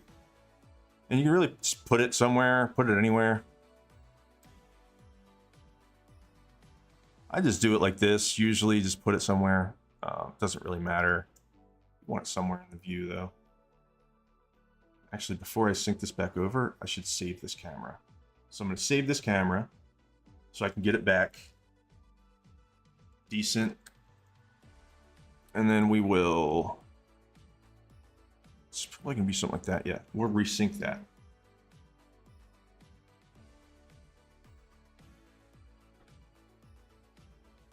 All right, and then I will move it up a little bit. There's no need for it to be like in your face, because really all we need is we just need a couple parallel lines off of this. cube, and then we can basically find perspective based on this camera angle, right? So keep an eye on the cube. You'll see that, you know, of course, as I turn this, the cube's angle, or the two parallel lines change. And I mean, perspective, like the technical side of perspective is the technical things about perspective is just parallel lines, really. Your parallel lines will always converge in a point. And you'll see that perspective wise, if you make the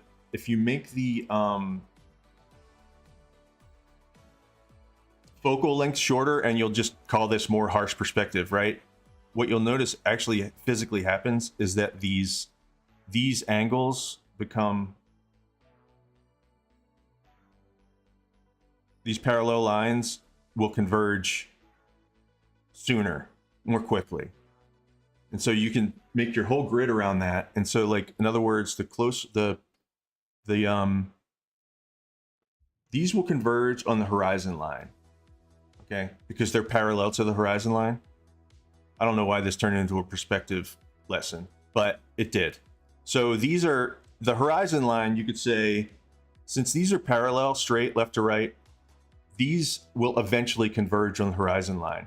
Now, this is actually probably the horizon, or, you know, this is also pointing toward the horizon. But since this is above the horizon, you're probably going to be looking at the bottom of it, right? But you can still follow these lines, and they will converge at a point on the horizon line. And so where these two lines meet a point on the horizon is the vanishing point. It's where, like, you know, if in a fantasy world, where those two lines will actually meet, or appear to meet to our eyes.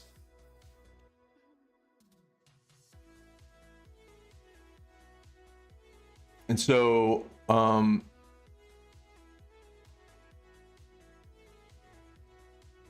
by making that vanishing point like in a different place on the horizon line, you mess with all the parallel lines on the whole, in the whole painting. So, you know, if you were talking about horizon line, you could draw this line extended out, and then this line extended out, and it would probably meet right there. So then you would draw a horizontal line, and you would have basically your eye line. This is where, this dot right here is the point. It's kind of like the point by which everything disappears. It's your eye line. It's your eye line is the horizon line, and your, I think it's called perspective pitch. I forget. Or no, what is it? What is it called? Who cares? Let's just call it your, like, focal point, which is like your that way. Because, so let's say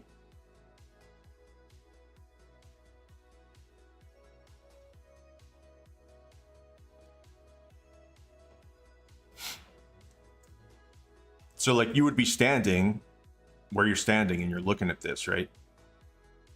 Your perspective matters as well where you are, because you'll see that if I move this, so like, in other words, if I'm looking straight at this guy, right? And then as I move over this way, you'll see, you start seeing more of the front of the Reese cup, and this cube moves as well. And so it matters your relationship to the stuff.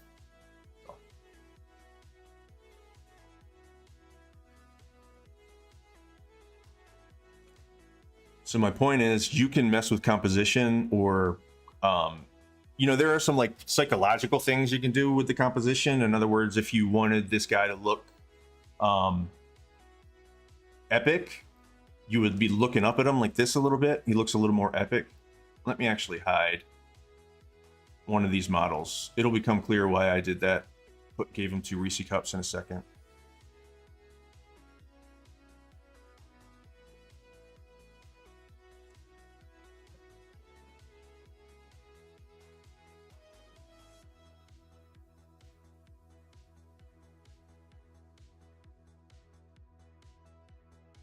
with the shit.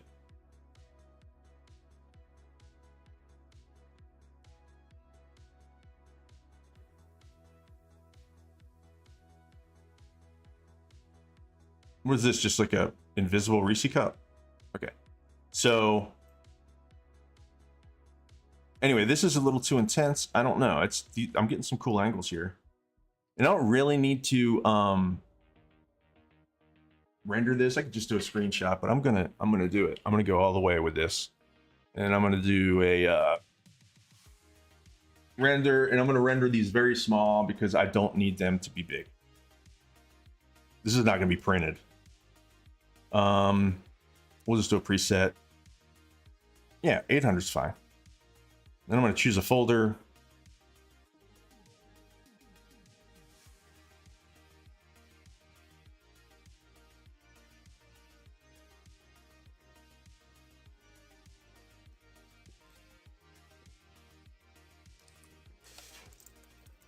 I don't always do stuff like this, but sometimes I do. Like, especially if I want to work out composition.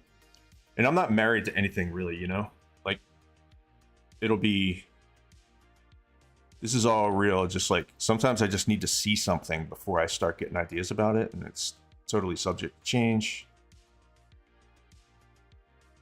Okay. Control U is add to queue. So I'm just going to get a few different shots here of this guy. You see, this will be a very good guide for perspective when I'm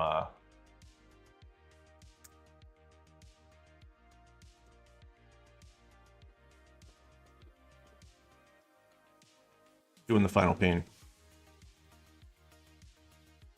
Because this, especially because this is going to be, there's going to be ground. There's going to be stuff scattered all over the ground. So the horizon and the ground and where they meet matters a bit more in this one than maybe some other things that I do. So I'm going to flatten this out a little bit. And I think that this is actually kind of a cooler shot. For some reason, this guy feels like he's here more now.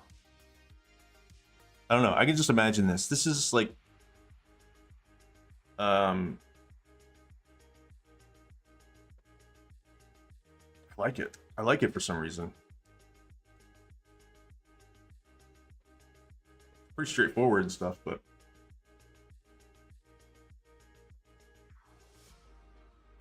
So I always work in squares because I'm a weirdo. 900. Oops.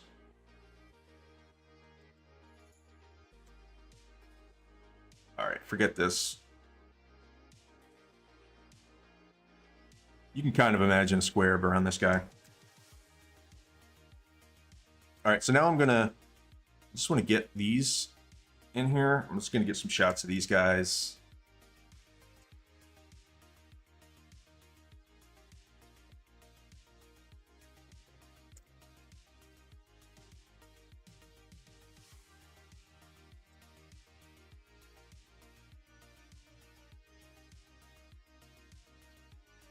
And you could take this as far as you want, really, of course. But I usually just kind of go to about right here.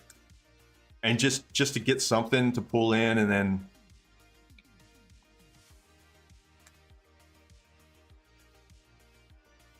and then render them.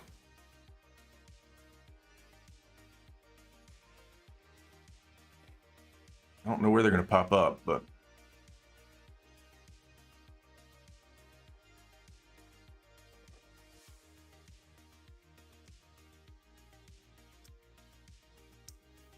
While those are rendering, let's take a little break. And I'm going to... Can I...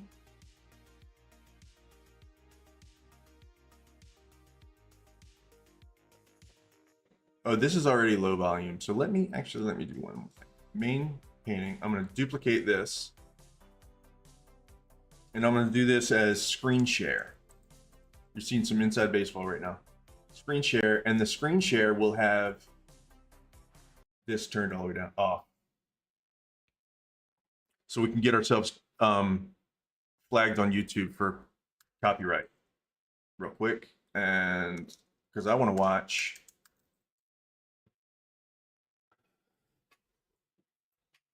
David Lynch. I'm actually going to pause the music myself too. David Lynch. I'm going to give you one or two facts about David Lynch because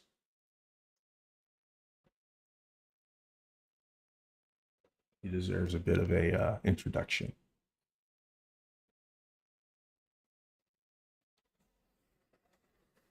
Get a drink of water. Actually, let me BRB like 1 second.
All right, so David Lynch, he was a director. He recently passed away at too young of an age. I don't even remember how old he was, but too young. Especially a guy that meditates and eats tuna fish his whole life is kind of like robbery. It was like the universe robbed us. Because he's like, he ate like the same, he famously had some quirky habits, but he was like a really crazy director. Crazy, esoteric. He made weird movies. But he also, got, mainstream success from a couple of projects that he did. And so, like, if you get famous for one thing, then, people will automatically kind of give other things a chance. I mean, I really think that people, audiences are open-minded when it comes to stuff. It's just that if they're not exposed to it, they won't discover it because they're not spending all day, every day, like some people. I know, me, just kind of looking around for stuff, right? So if there's no publicity or marketing and somebody doesn't seek it out, they may never find it. It may run under the radar forever and ever, right? So David Lynch, I'm pretty sure that the first project that he did that was kind of put on the map a little bit was Twin Peaks, that surrealistic TV show about like a crime that happened and the FBI agents, and it was just full of like really weird stuff and everything. And there were a couple of David Lynch movies that were, in my opinion, or not in my opinion, but in the way that I took them, were just kind of like almost like they were weird for the sake of being weird. Like I didn't understand what they were, what they meant. And I'm sure that if you asked him, he would say, it's just a dark road, just go down the dark road with me, right? Or something like that. But he's a film director. He did stuff that, all of his stuff is worth watching. And there were a couple of things that I loved of his. And the stuff that I loved more was the stuff where he was a little bit more, I don't know, man, where he took some maybe conventional and turned it on its head a little bit more than just straight up surrealistic, like, this doesn't make sense, doesn't have to. All of his stuff makes sense in a certain way. But I want to watch the trailer for Blue Velvet, like the opening scene of Blue Velvet, which is one of my favorite David Lynch movies. It's one of my two favorites. And we can watch this, and I can tell you the reason why I like it. But the reason why is, like, even though David Lynch he's out there, again, he's like this big transcendental meditation guy. So I think that he's just like all about like diving deeper and deeper into your mind and the subconscious and stuff. So some of his stuff is really dreamlike, but he's also, and he's like an artist in the true sense of the word, right? Like not in a pretentious way, because you talk to a guy, you can hear him talk, and you can just tell he's just a guy who loves doing what he does, right? And he's got some really like kind of strong opinions about success and all that stuff. But we won't really get into a lot of that. What I will say is that there's also something really workmanlike about him, and that's why I like about him. And maybe we'll watch this trailer and you can maybe see what I'm saying. So be prepared for YouTube to possibly turn us off right now, or I don't know what's going to happen, but we're going to watch this trailer.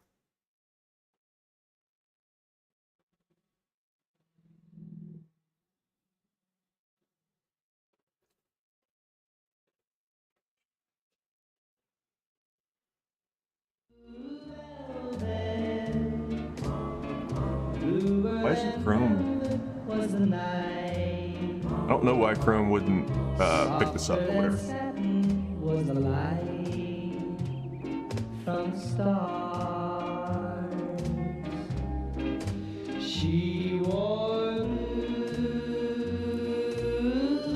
The Burbs.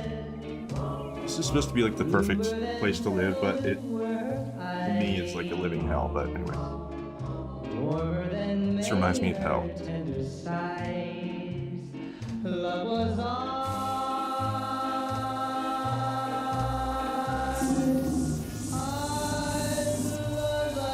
First sign of trouble.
That's it. That's the opening scene of Blue Velvet.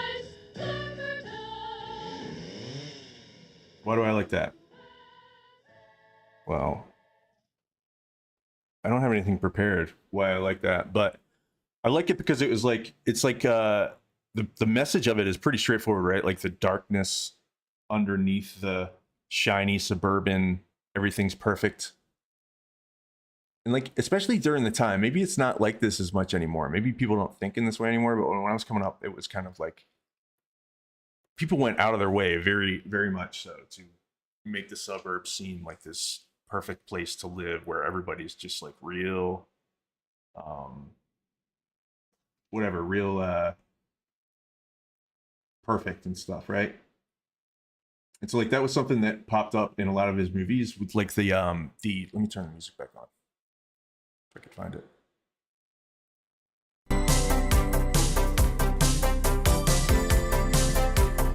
Let's find something a little better.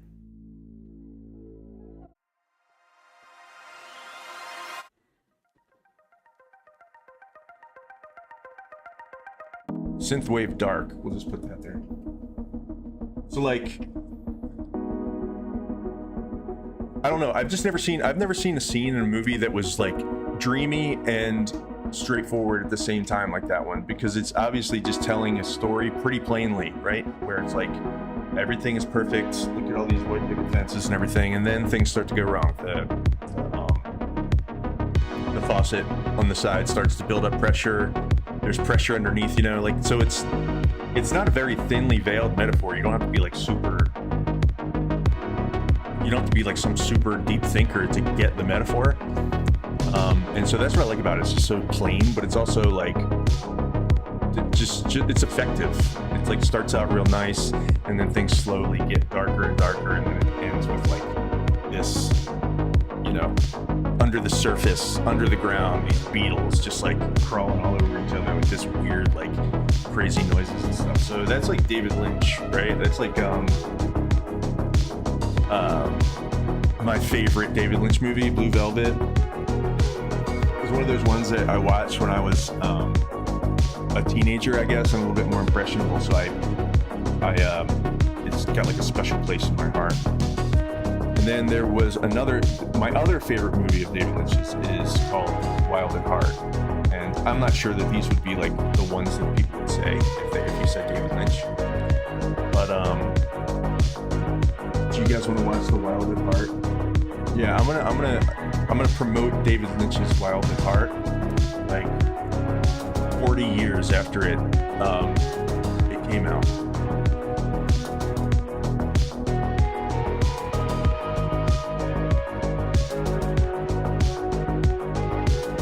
This has got all my best friends in it. This is one of these movies that's like, well, you'll see. 1990. I was 14 years old when this came out. I don't think I probably watched it until much later. Alright, let's do this. Turn this down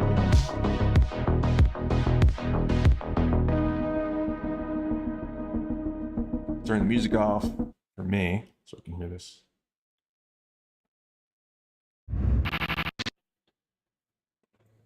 Is there noises? Get that.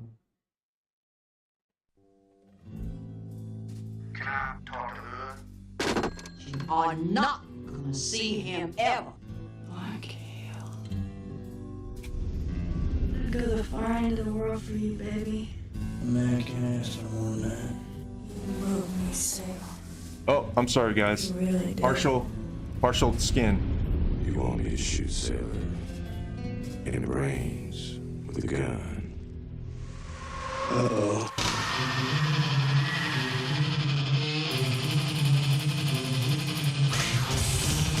Fucking Nick Cage doing his best Elvis impression.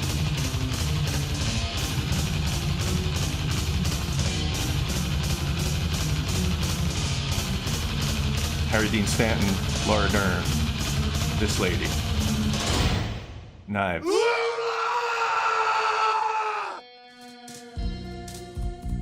I didn't have much parental guidance. Baby, you better run me back to the hotel. You got me hotter than Georgia asphalt.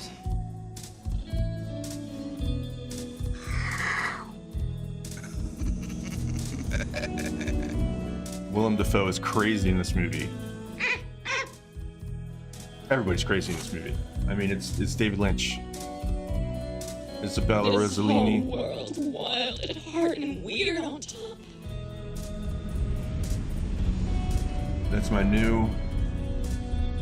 That'll be the new thing that we will say. All right. Crispin Glover's in it. So Wild at Heart and Blue Velvet are the two things you should do. Okay, and I have one more thing about David Lynch. And then perhaps I'll leave you with this.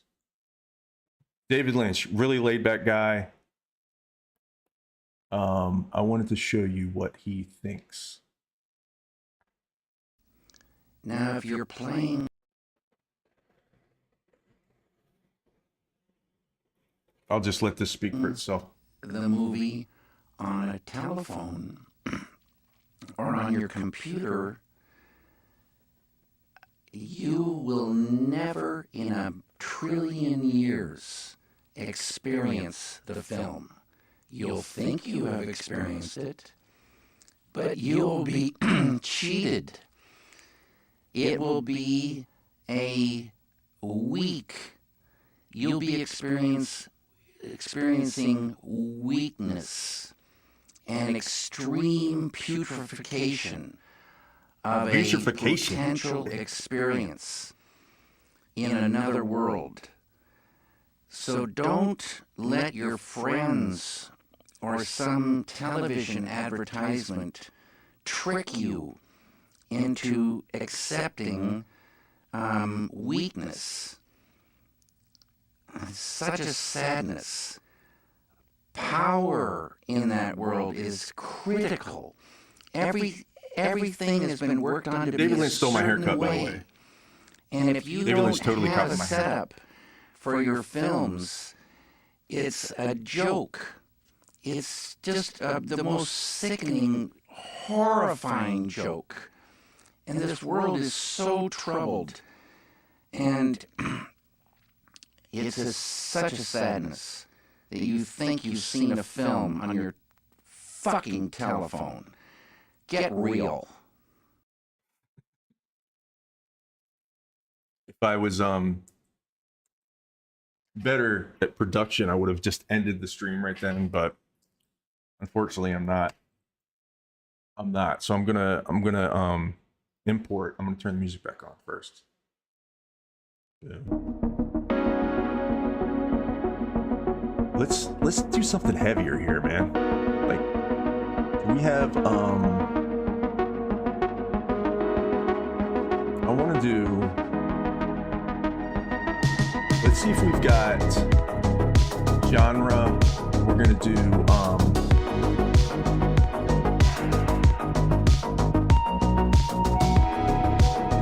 crime scene. There's a genre called crime scene. We're gonna do 1980s. Synthwave. And then we're gonna do moods.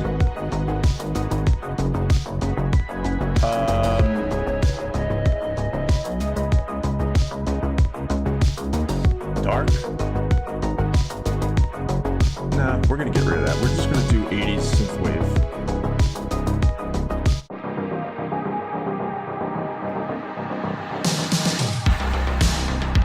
Well, this is good, dude. This has got to be a record for like no chats, not one chat. I mean, I'm like, you would think I'd be like upset about that or something because nobody came to the stream today, but I don't know. But one thing, maybe somebody did. Probably people came in so just like overwhelmed with emotion when they saw what I was doing on the stream that they couldn't even put anything in chat. I mean, that happens a lot, But let me get rid of this. Save this one more time. And I'm gonna quit ZBrush. Clear up some RAM. Then I'm going to, what can I do? I think I can, what can I do? Automate. Pretty sure I should be able to import a bunch of things at once, but I don't remember how to do that. Load files into stack, maybe? Show me a, oh no.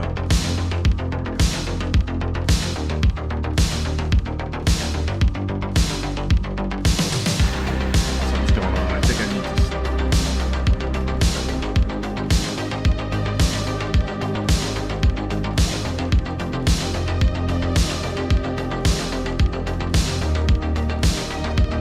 Control of my computer's gonna take it away. Cancel.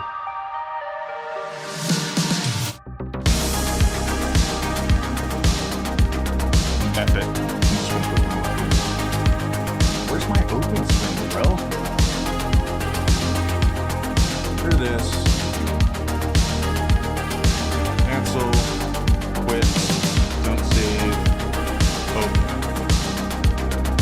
Alright, let's see. One more time. R.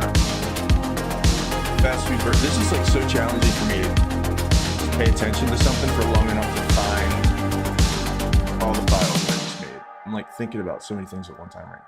So I'm just gonna open. I don't want to open all these like this, man. I don't want to do it. I don't want to do it. I'm not gonna do it like that.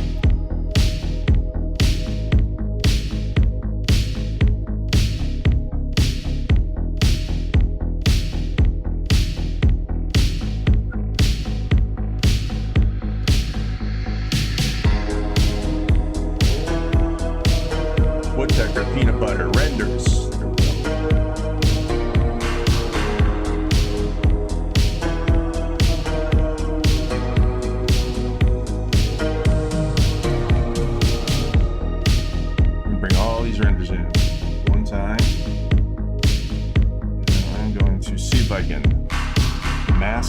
up a little bit.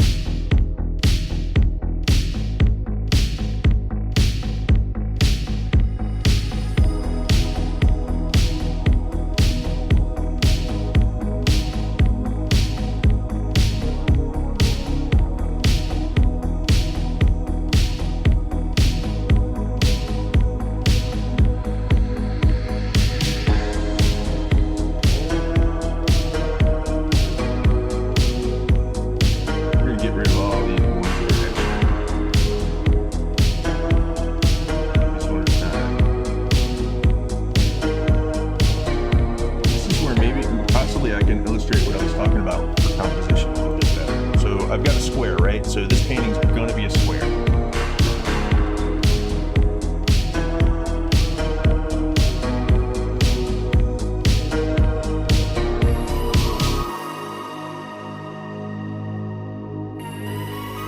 I'll show you a trick in a second.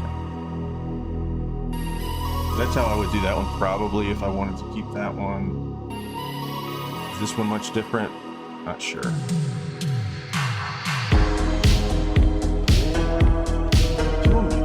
I don't know, like you want to, well, you can do whatever you want, but I don't want it to necessarily be like super symmetrical in the middle of the page, right?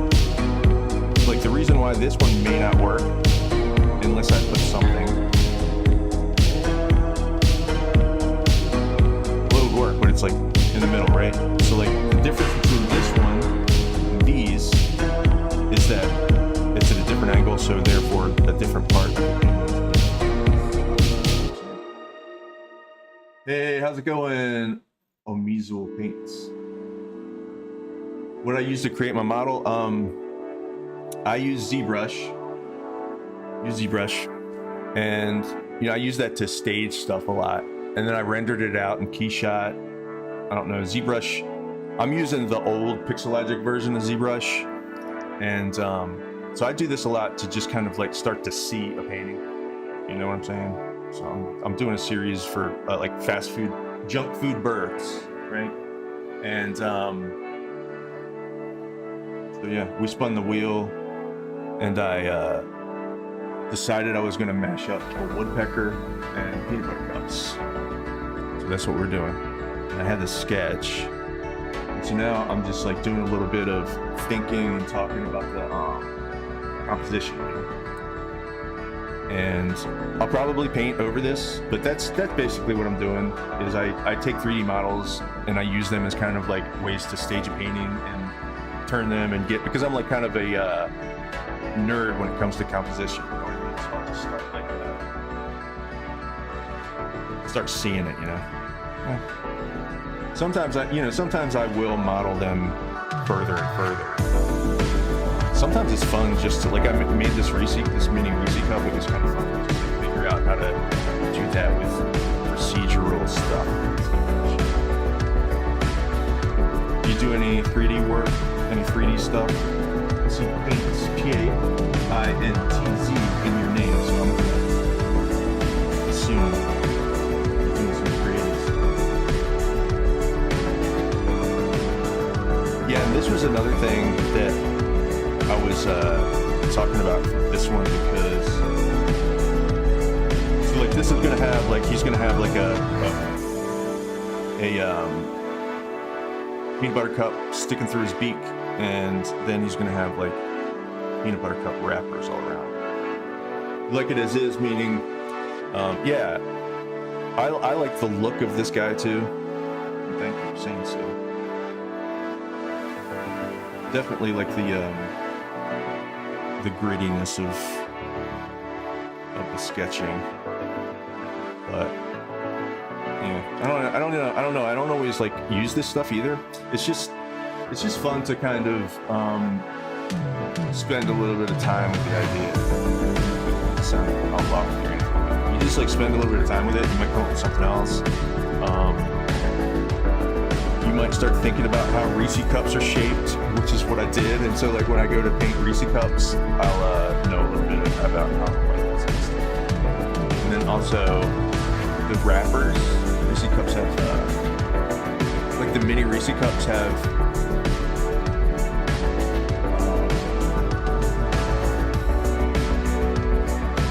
they've got those little gold wrappers. Someone to like figure out how to get those all around everywhere. So it's kind of like playing tennis with my imagination a little bit, where it's just like I think about something, go see what it looks like, and then get more ideas. You don't do much video work using apps. Does that mean that you sculpt? What do you like to do? What I like to do is freaking wrestle with pure ref and trying to make it go to a different window. Why does it do this to me every time? All right. Get that out of there.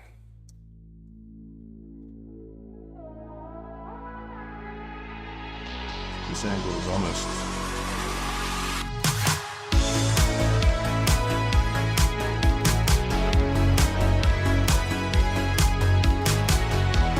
It's almost the same angle.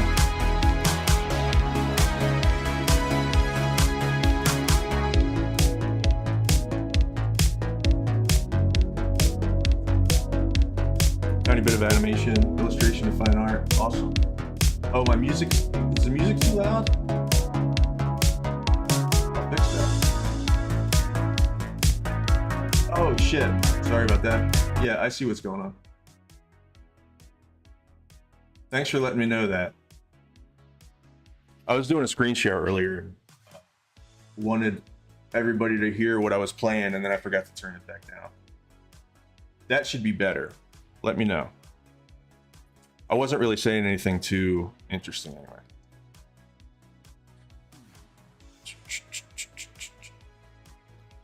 Let's see. So you do some animation, that's cool. Yeah, no, I get it. I get it. I try to keep them low. So like I'm hearing something different in the stream. I've got like this whole like weird technical stuff. It's like the music is the same level in my headphones, no matter whether it's high or low in the stream. I try to keep it kind of low. Like a little bit of background music, you know? In case I get lost in my own little world for a minute and don't talk for a while. You know how it is. So I did want to I was talking about this cube and why I put this cube here a little bit earlier. And I don't know if I'm going to use it or anything, but I did want to show an example of why I did it. Which is like, if you take these parallel lines in the cube, you can come up with, well, for one thing, you can get this robot to tell you where the horizon line is compared to this. You know, it's just like drawing lines for perspective, but we getting into making GIFs. Awesome. You know, it's funny because I was doing Twitch alerts, and I've been doing animation on ToonSquid, 2D animation on ToonSquid. It's a lot of fun on the iPad, and I've been making Twitch alerts and like exporting them as GIFs for the stream. So what do you do digital stuff or at all, or I'm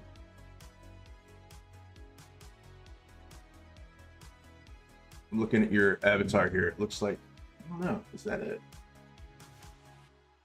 Is that a illustration? Painting? Like traditional, whatever? I don't even know if we should call it traditional anymore, but you know what I mean.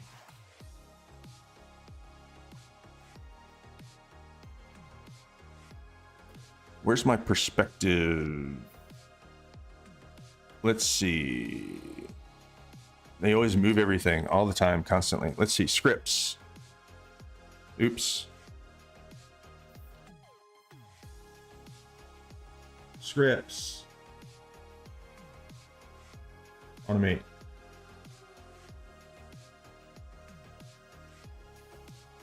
Where'd it go?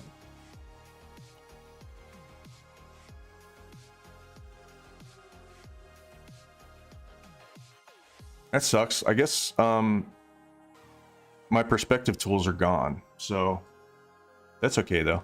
Here's what I'll do. I'll draw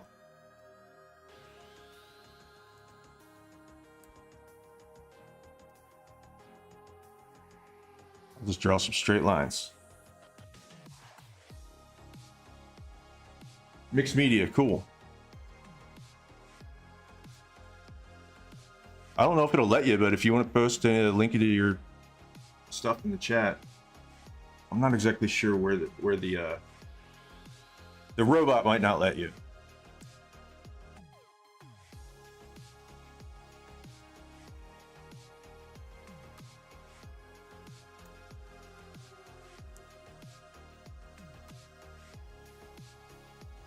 Oh my god, get rid of this. What is this? Go away.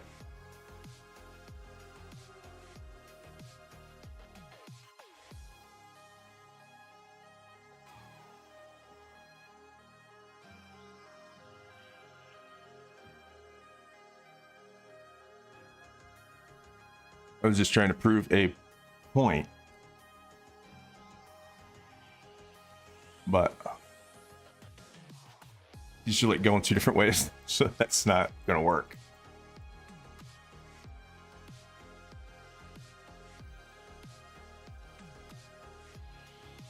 This one is a little flatter. Actually.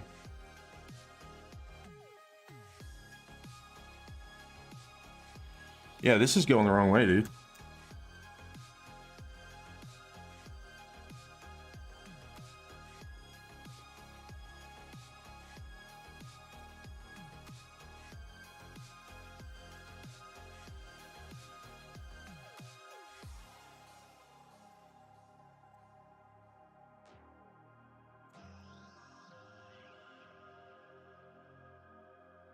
Cool. Fellow YouTuber.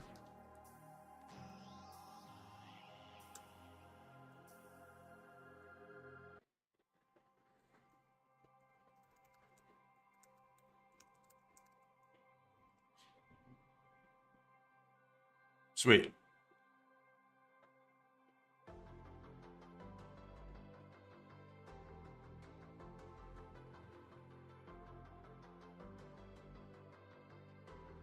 Awesome.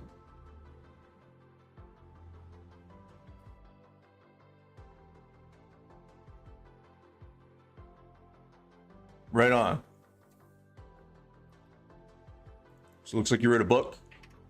Little puppy with a big idea. Little red puppy with big idea. Illustrated by. Cool. I will check that out.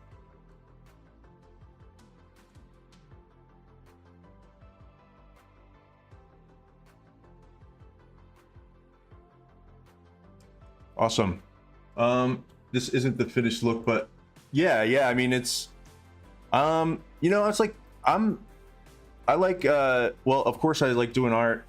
I'm, you know, have an art business, but I also think that it's cool to kind of show people the nuts and bolts of how you put stuff together. And, you know, it might be helpful for artists and also just people that like creative stuff, you know, they like being creative. I'm not necessarily like able to go and be like, here's how you become the most famous artist in the world, but what I can do is probably just show people what I do. But I normally don't just turn layers on and off. I normally start painting at some point. Let's see. What's weird about this is that when you do these renders, you're kind of a little bit scared to mess them up, maybe, or something. I don't know. All right, I'm going to start with this one. I think this is a pretty good starting point.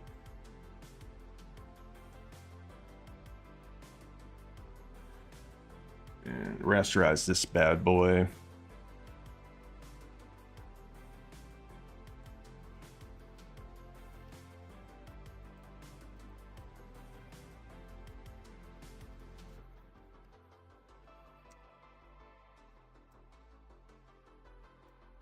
Have you ever used Toon Squid?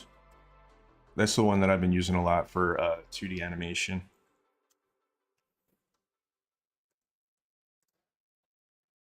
I think it's really good for, I don't know, having tools.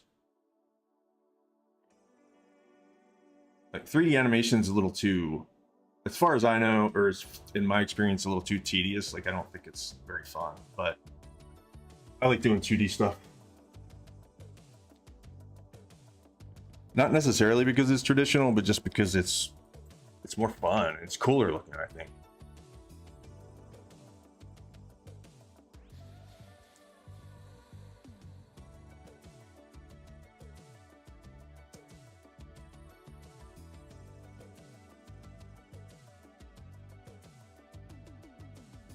Yeah, I really just wanted to get the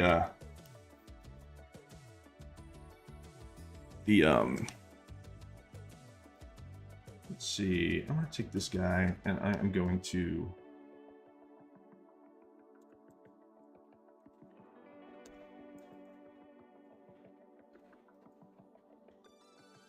move him somewhere so I can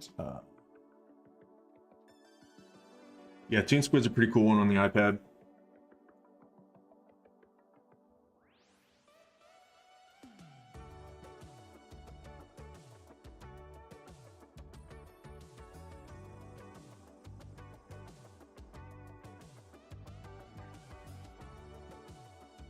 We were talking about David Lynch.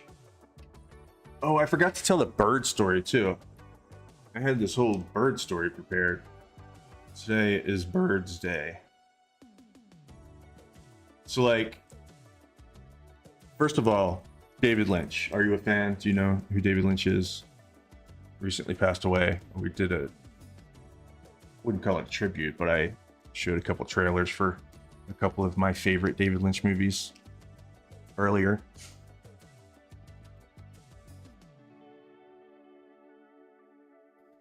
He was pretty cool.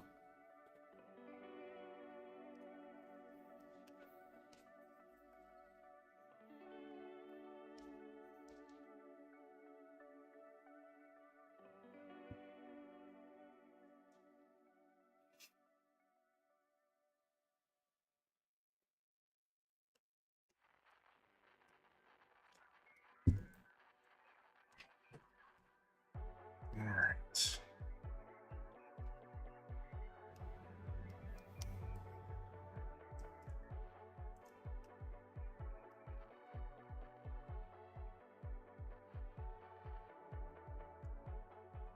I'm juggling way too many freaking layers right now, man.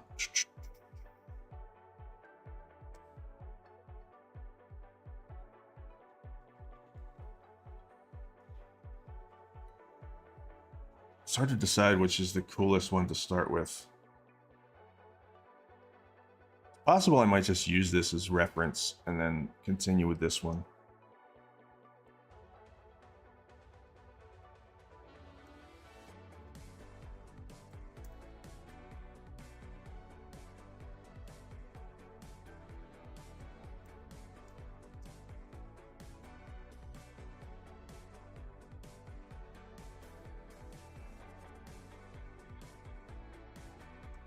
I haven't decided yet. I reserve the right to completely start over. Actually, you know what I think is bothering me about this guy is he's turned a little bit too much sideways.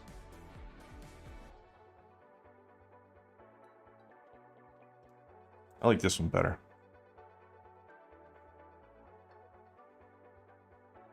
Yeah, I mentioned Blue Velvet. We watched the trailer for Blue Velvet.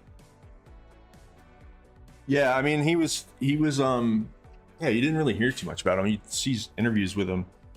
He was I mean, he was a weirdo, obviously, but really cool. He just seemed like really cool and not Hollywood, you know, just kind of a person trying to make stuff. That's really what he reminded me of. And I didn't watch a lot of his, I mean, like Wild at Heart and Blue Velvet, where, you know, they were late 80s or early 90s or something. So not necessarily up on what he has done since then or whatever, but those movies, like, I just remember those movies really liking them because of how weird they were. And over the top. As far as the man goes, I think he was pretty laid back and nice, which is not what you hear about everybody.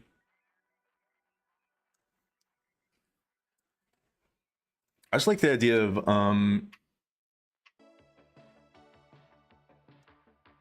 somebody that just does like whatever they want. It seems like, I mean, I'm sure that he had to play ball a little bit, but it's also very obvious that he wasn't really seeking approval from some kind of like production company when he was doing stuff. It's just, it would be funny to think about some like kind of like executives taking his idea and like saying, oh, okay, we want to give you notes. Is there any way you could not have the Dennis Hopper huffing nitrous oxide? That seems a little bit out there, Mr. Lynch.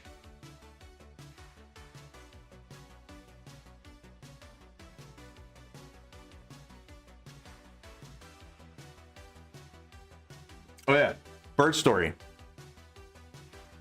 I've told this story a lot in my real life, so I'm almost like I've got like this idea like, oh man, I've told this story so many times, but this is obviously the first time I've said it live in public in front of all my adoring fans. It's like a week ago, I let my cats out, like supervised backyard time. I've got a pretty tall fence in the backyard, and so I can let them out, and they, you know, I'm sure if I left them out there for like an hour, they'd figure out how to jump up over the fence, but they don't very often try. So I let them outside and just kind of hang out there with them. And there's like I call it the cat airlock, because there's like a door that goes out to the back porch, little 4x4 like foyer or whatever.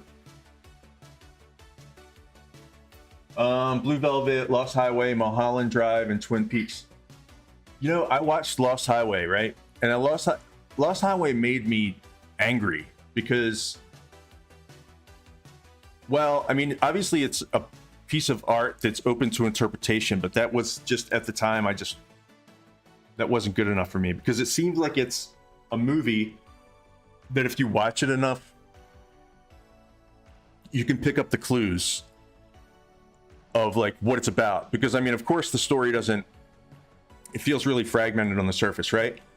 But you would think that like if you looked deeper, that you would be able to put the clues together, because it almost seems like there's the answers there if you look hard enough. But I mean, I watched the movie so many times and I didn't understand it, and so I got mad, and so I didn't watch Mulholland Drive because of that, because that came out after Lost Highway. I'm certainly messing around with this too much. I need to just dig in here with a brush that does not ass up constantly.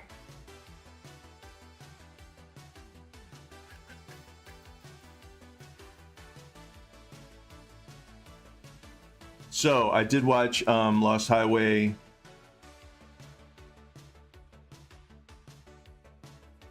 But didn't watch Mulholland Drive. Yeah, he does have a surrealist bent, and it's like, you know, I'm not gonna. Of course, I'm not gonna. I would never call one of his movies bad or anything. I just got annoyed at that movie because it seemed like it was. If you watched it, you know, like you would be able to figure out the mystery. All of his movies aren't like that, but I thought like, okay, so if he's if Mr. David Lynch is gonna do this to me every time, and so when I saw the trailer for Mulholland Drive, it looked very similar, in meaning like it didn't, like, I don't mind weird. I just would like for the narrative to tell a story. And maybe it's probably just, you know, obviously I like movies a lot, so I just want to have a idea what a movie's about sometimes. Either way though, I would never say like Any of his stuff's bad. It's awesome.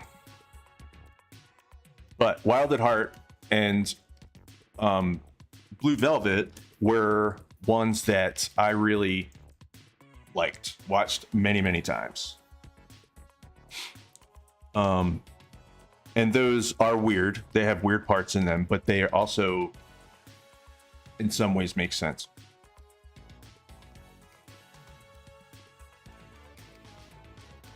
But they're also very David Lynch. I think that I'm gonna have to make this beak a little longer so we can give this guy a little room to breathe.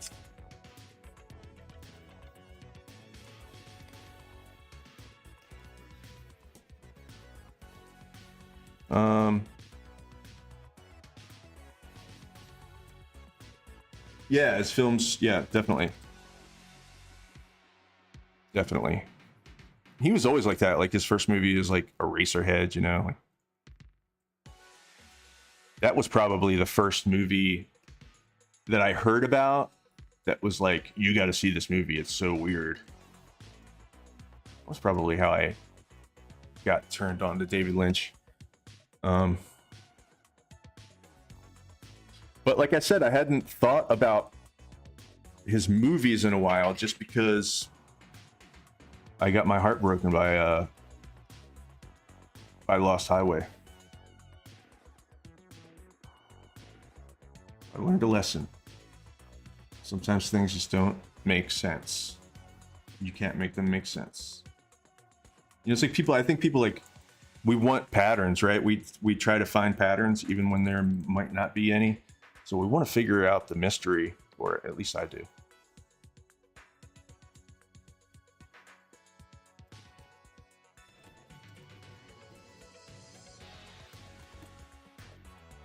And so if there's nothing to figure out, I feel like I'm tricked. Eraserhead, yeah. I mean, Eraserhead's like, I heard that, like, here's another cool thing about him. I mean, you know, if you make stuff and if you're like doing the creative life or whatever you'd call it, or I mean, I can't speak for everybody, but I am like always interested in how people kind of get things made, especially movies and stuff, especially David Lynch. It's like, how do you get somebody to let you make these movies, right? So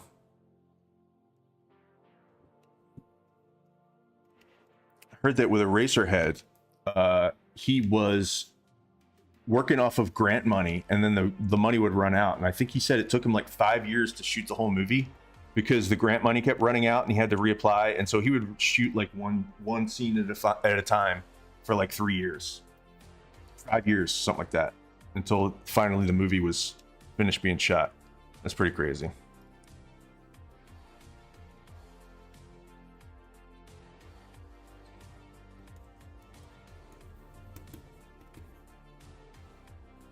Pretty crazy.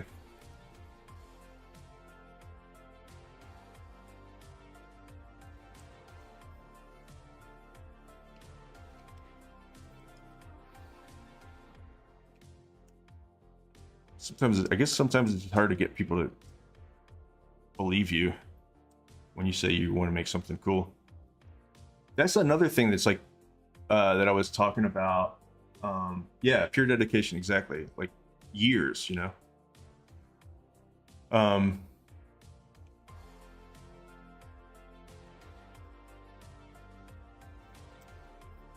was I gonna say?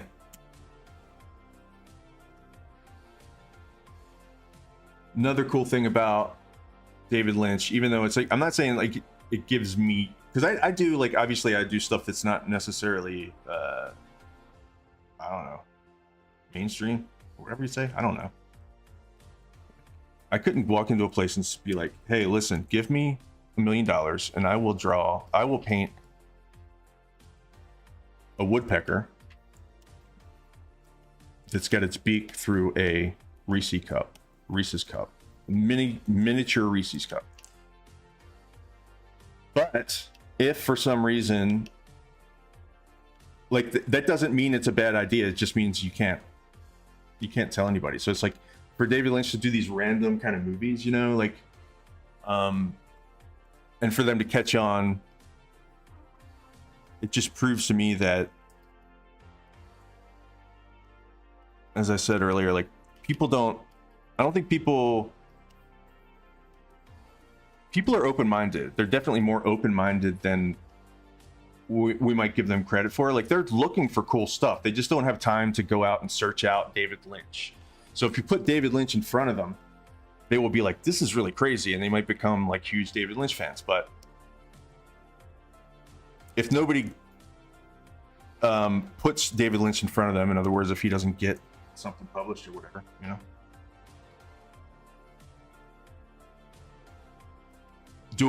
you would do it for free. Oh, you would paint the woodpecker. Yeah, I mean, I find myself doing it for free a lot, which is totally fine. I mean, I'm gonna do it either way, right? Really, for me, it's really just like, it's about like time, you know. If I can make money doing art, then it'll give me more time to do art. I won't have to like make money other ways. You know what I'm saying. But you're right. End of the day, it's like, it is about the making of the stuff.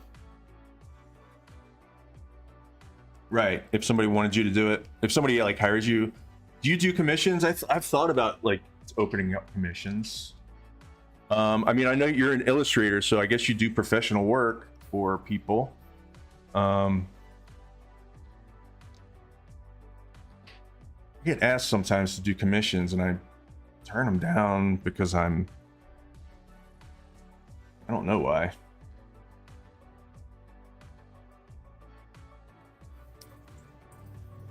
But yeah, you know what I'm saying. It's like, you know, you like doing it, so you've got to make money doing it. Otherwise, because there are only so much time in the day, right?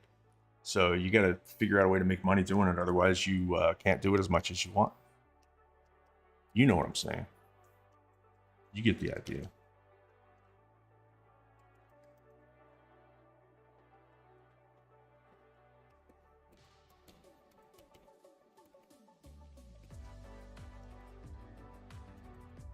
Oh, you don't take on commissions too much, yeah.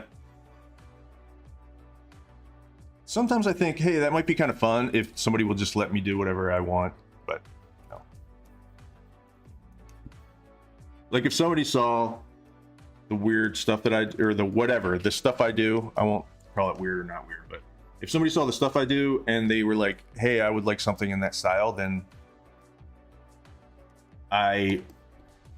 if they gave you like, just like, hey, do whatever you want, then I would love to do that. But a lot of times they have something in mind, which is, you know, totally understandable. They've got money, they want to pay somebody to do something they want to do, that they want done. It's understandable that they would want to dictate what it is.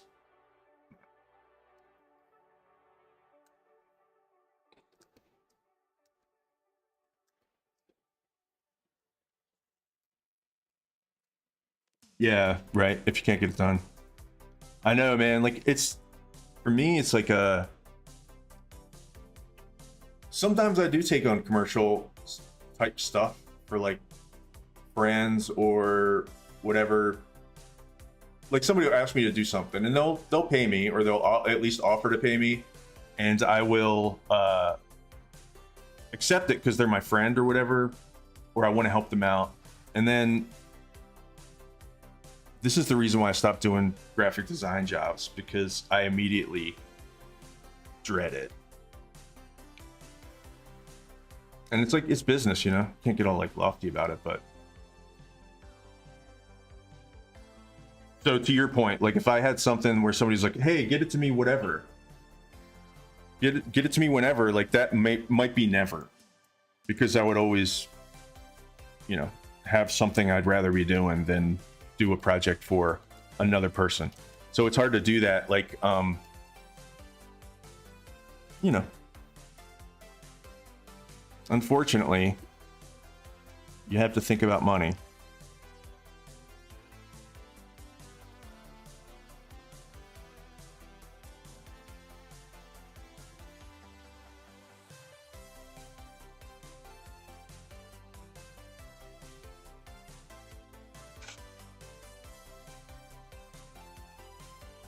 Even the paid projects. Yeah, I get that, man. Get that.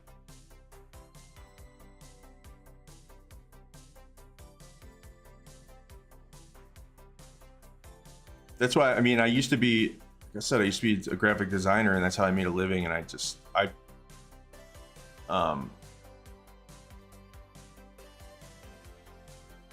just like, I don't know. I just ran out of steam to do it because it was always like, it seemed like every time I did did a project for somebody.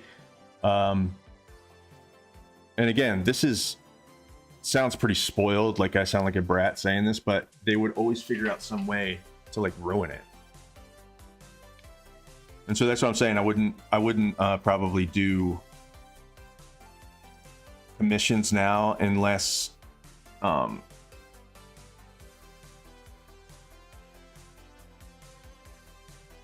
would never say never, but I also usually say no. I'll just put it like that. It's not that they're jerks or anything. It's just that they're paying for a thing, and you can't really say no to them when they have a bad idea, or an idea that you don't really like want to do. I don't know what I'm talking about.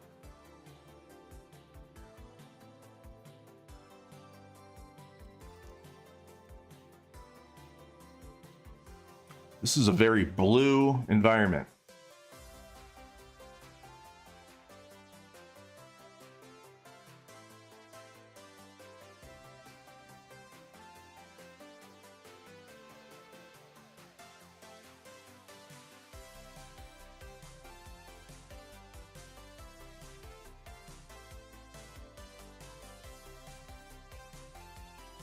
Where would this guy be eating a bunch of Reese cups? I guess he's going to be in the woods, man. He's going to be in the forest because that's where woodpeckers are.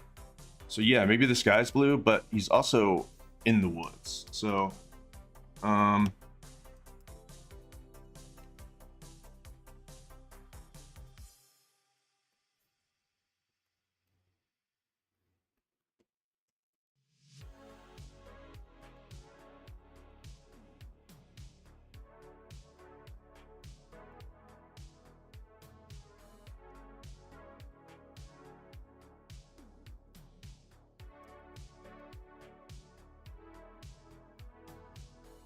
so these would be the colors, at least, that there would be around. Yeah, right. Like, I mean, and that's also like, when I was doing design, I was like younger and more, I don't know, what's the word? Just up my own butt a little bit, I guess you'd say. You know, you're just kind of like, everything you do is like you're pouring your entire soul into it, and you're you know, so it's hard to be a graphic designer when you think that everything has to be some expression of your soul. And like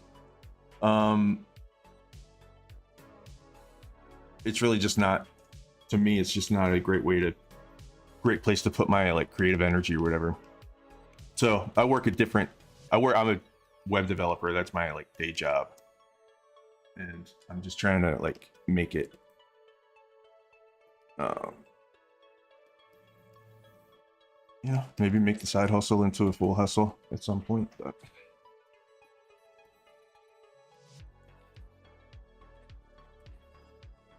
but I have a good time.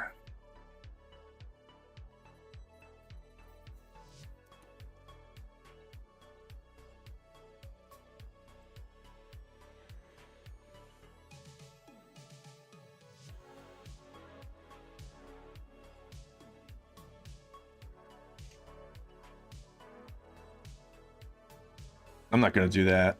I'm not going to darken the whole thing. I'm going to do some shadows, but it's not time to think about shadows at the moment.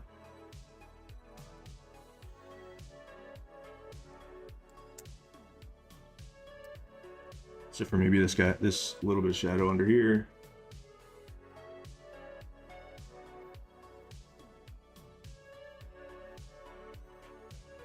Yeah. Yeah, it's an obsession. I mean, it's like, yeah, people that are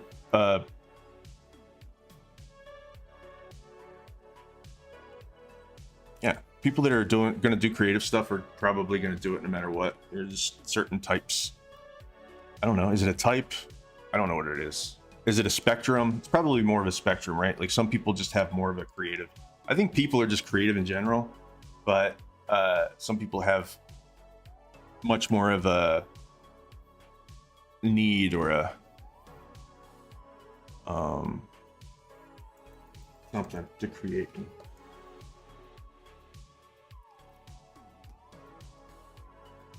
Yeah, me too, man. I mean, I basically just make stuff and try to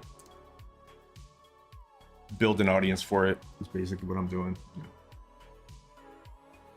Graphic novel I'm working on, and you know, I like did GoFundMe for the last one, and hopefully be able to like maybe build on that a little bit. And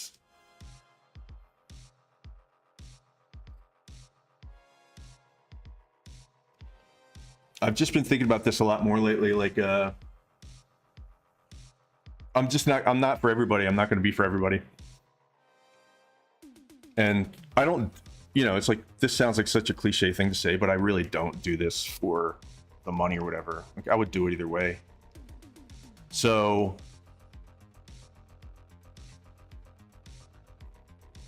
I certainly do try, like when I come out with the book, I try to sell it.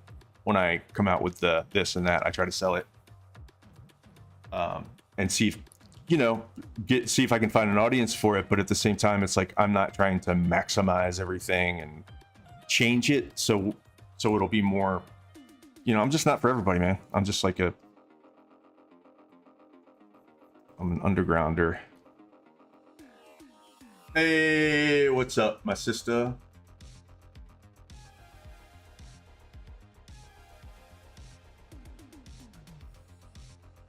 What is hand pink waving?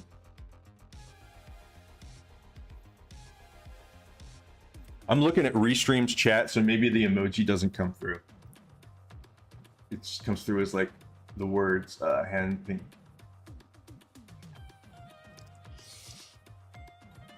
So yeah, I'm doing a woodpecker with a Reese cut with his beak stuck through a Reese cut. Yeah, I figured it was an emoji. I'm just like always involved. There's so much technical crap that I'm always trying to whatever keep up with, and I'm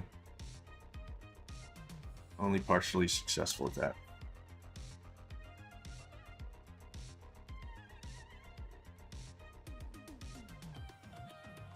So I found the Restream chat, which is pretty good. I mean, it's like, yeah, YouTube.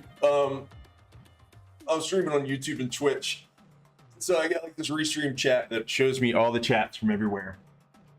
And sometimes something gets lost in the interpretation or something. I don't know.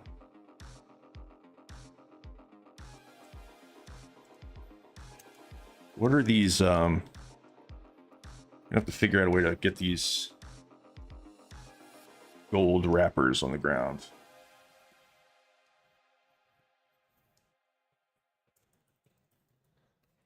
Restream, yeah. I mean, it's pretty cool. You had off from work today, Heather? Yeah, it's pretty cool. I mean, there's something to be. I'm always back and forth between should I even multi-stream or should I just concentrate on YouTube. I think there's pros and cons of both.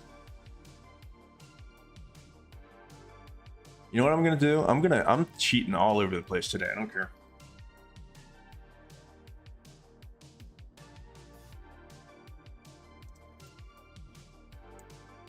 I wouldn't even call it cheating.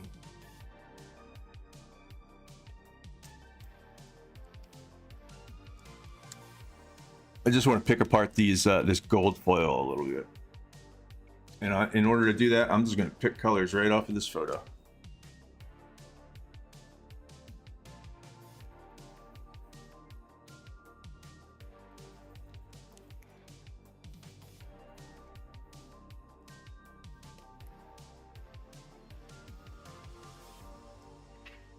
Yeah, well, yeah, I use reference all the time.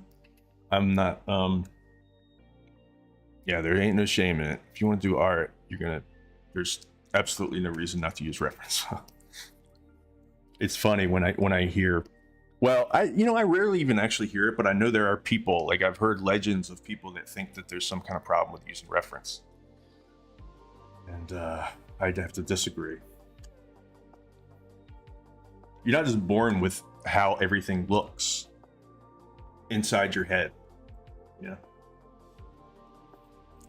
But sometimes I try to guess, you know what I mean? Like I do try to guess colors just because also, just because of the light and stuff.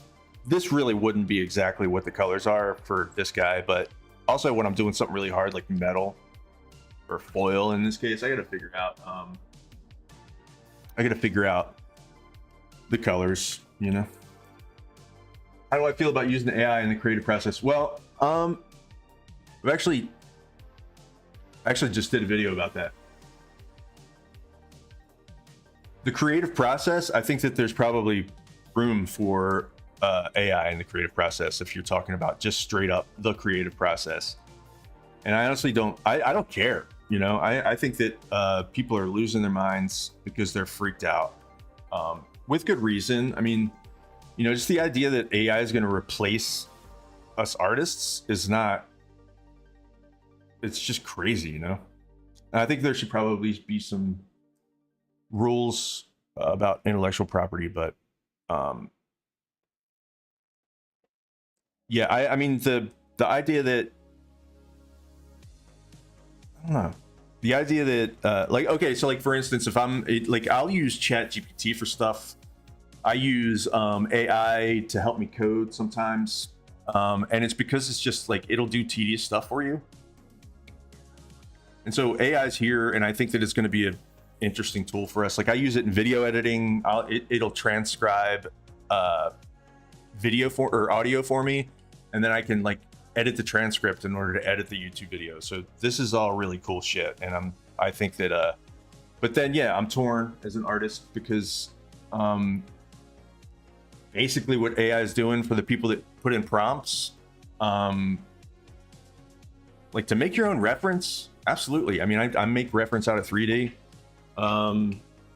but I don't know, it starts to get real fuzzy. For one thing, emotionally it gets fuzzy to the idea that somebody can just put a prompt in and then like get something out of it and say, hey, this is the same thing as somebody who spent 15 years getting good at art. Like, you know what I mean?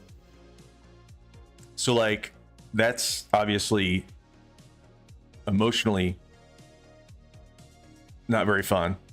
The idea that really I was imagining like, you know, like the Rosie the Robot type of robot, not somebody that would actually come after creativity. It's just weird, man.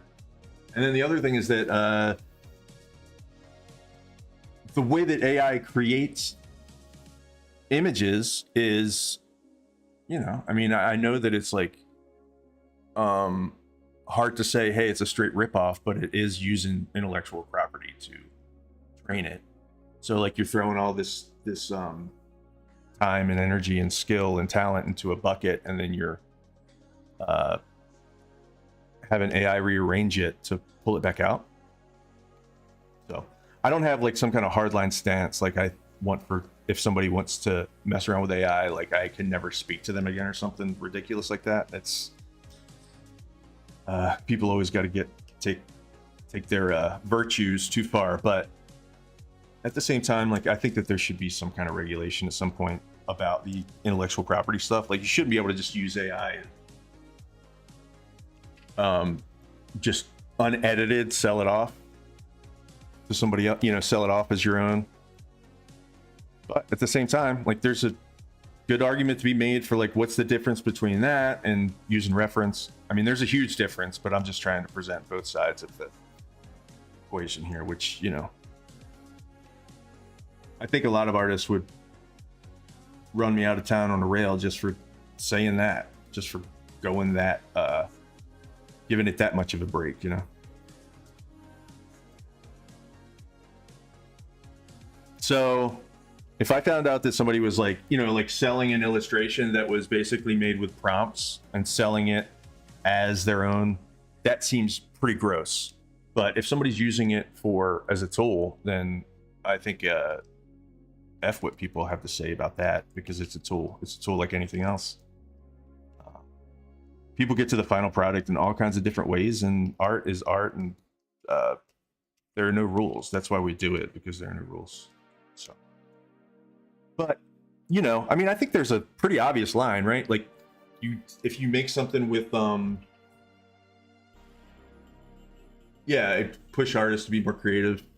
Yeah, I mean, it's there are always people that are going to try to game the system and pawn stuff off. You know, because you can like do stuff for a penny and sell it on Etsy or whatever, right? And it's really just an AI prompt. So I don't know. I don't have any grand like big smart things to say about it. It's just, it's gross in some ways, and it's also like it ruined Pinterest. I mean, Pinterest is where I would always get the best reference, because it's like curated from people that are really like good at making images. And now it's really basically just AI generated image after AI generated image after, you know. I think that, you know, someday in the future, somebody's going to make something with AI that could be considered art. And I mean, I'd have to like define what art is before I could say what that is, which I'm not trying to do. But you know, you'll kind of like know it when you see it. Like if somebody does something really cool with AI, I wouldn't put it past like somebody being able to generate something digitally that becomes something a little bit more than a prompt.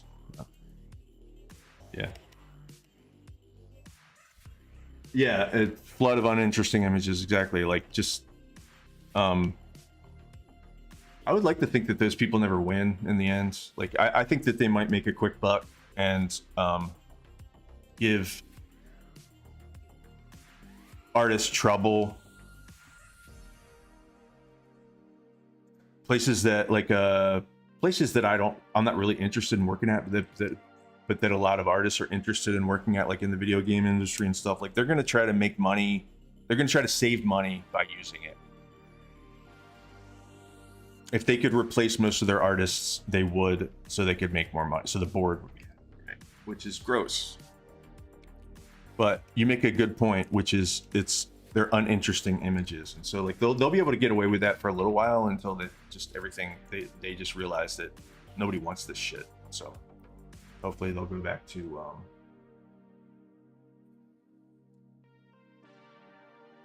so anyway, that's my long rant. So if you mess with it at all, I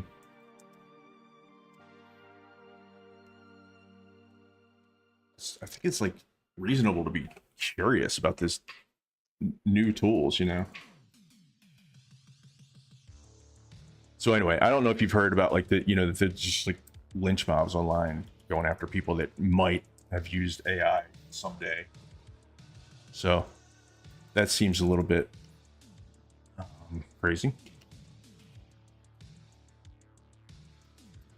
Kind of one thing I do kind of like is that, you know, like when you're uploading a video to YouTube, it asks you if you used AI. I think that's kind of a cool preemptive thing. I don't know how that's all going to shake out, but it would be nice if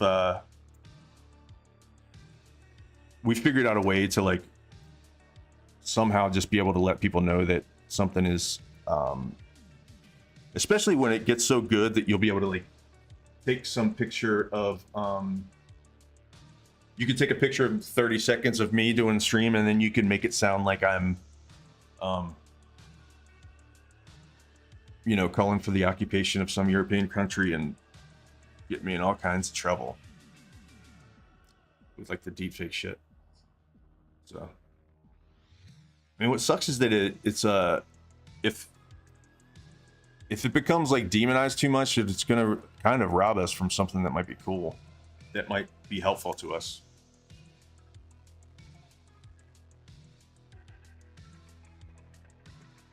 You tried an image generator? Yeah. Did it blow your mind? Probably not.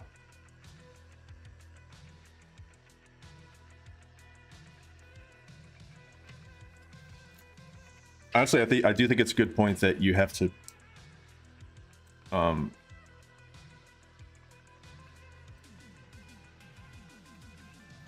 in a certain way, if you can be replaced with AI,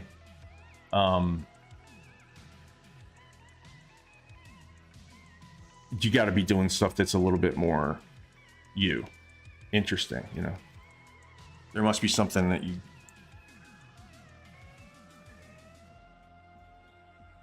I don't know. I would just like to think that you could always be smarter than a robot, even if the robot's pretty smart.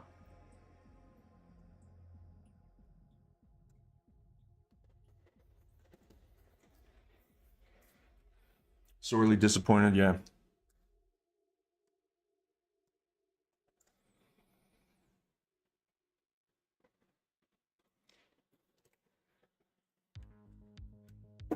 And I think that people are just, you know, it's not really like, I don't know.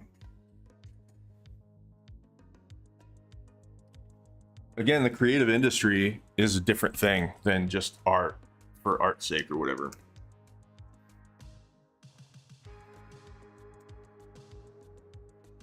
People are not necessarily caring how fast you did something or whatever. Like, is it cool looking? That's the thing. Is it an interesting image?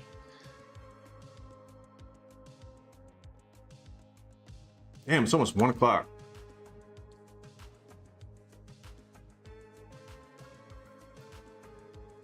Went hard today. Prompting skills, yeah. I mean, I'm sure there are going to be people that are like, I don't know. There's already some arguments out there that, like, you know, doing prompts are a skill in and of themselves, and I think that's probably true. But I just, you know, I don't know. I just don't think there's any way you're gonna be able to talk human beings into not thinking there's something a little bit gross about getting the computer to generate something and then you saying, hey, this is my art. There's going to be a disconnect there forever. I think it's kind of like NFTs, right? Like, I was so stoked about NFTs, and the reason why is because I'm a digital artist, and so wouldn't it be cool if I could do something that was an original, quote unquote? Like, I could paint this painting and only sell it once. But so, like, I was hoping that, like, it was really going to happen and stuff, right? But just because of the prospect of being able to do limited stuff that from digital art, right? But the fact of the matter is, the bottom line is that it's a fucking JPEG, and you can make a copy of it forever and ever. So what is it really worth to people, except for people that are speculating? So what's my point? I guess what is my point? I guess it's kind of like, you can wish that something would be as much as you want, but it is probably not going to be so unless it's so. So you can't convince people that AI art is art until it becomes art. Right now, it seems to me to just be prompts. So that's what I got to say about that.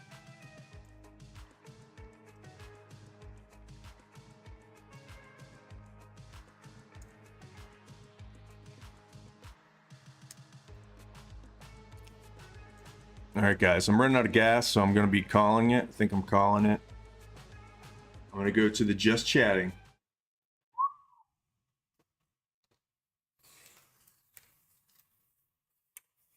Wow, it's been a journey today. It's been quite a journey.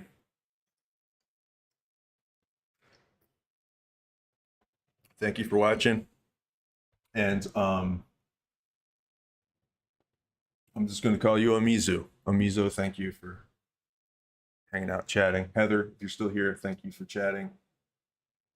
Playing hooky from work today, see. But anyways, so I don't know if I'm gonna keep this on Saturday, but for right now I am. I've got the next one planned for 2 weeks from now. I think the theme for the next one's going to be love, because it's like the day after Valentine's Day, and everybody knows how romantic I am. So, yes, Mizu, thank you for the sub, and I subbed to your channel, and I want to go check it out, and let's be artists.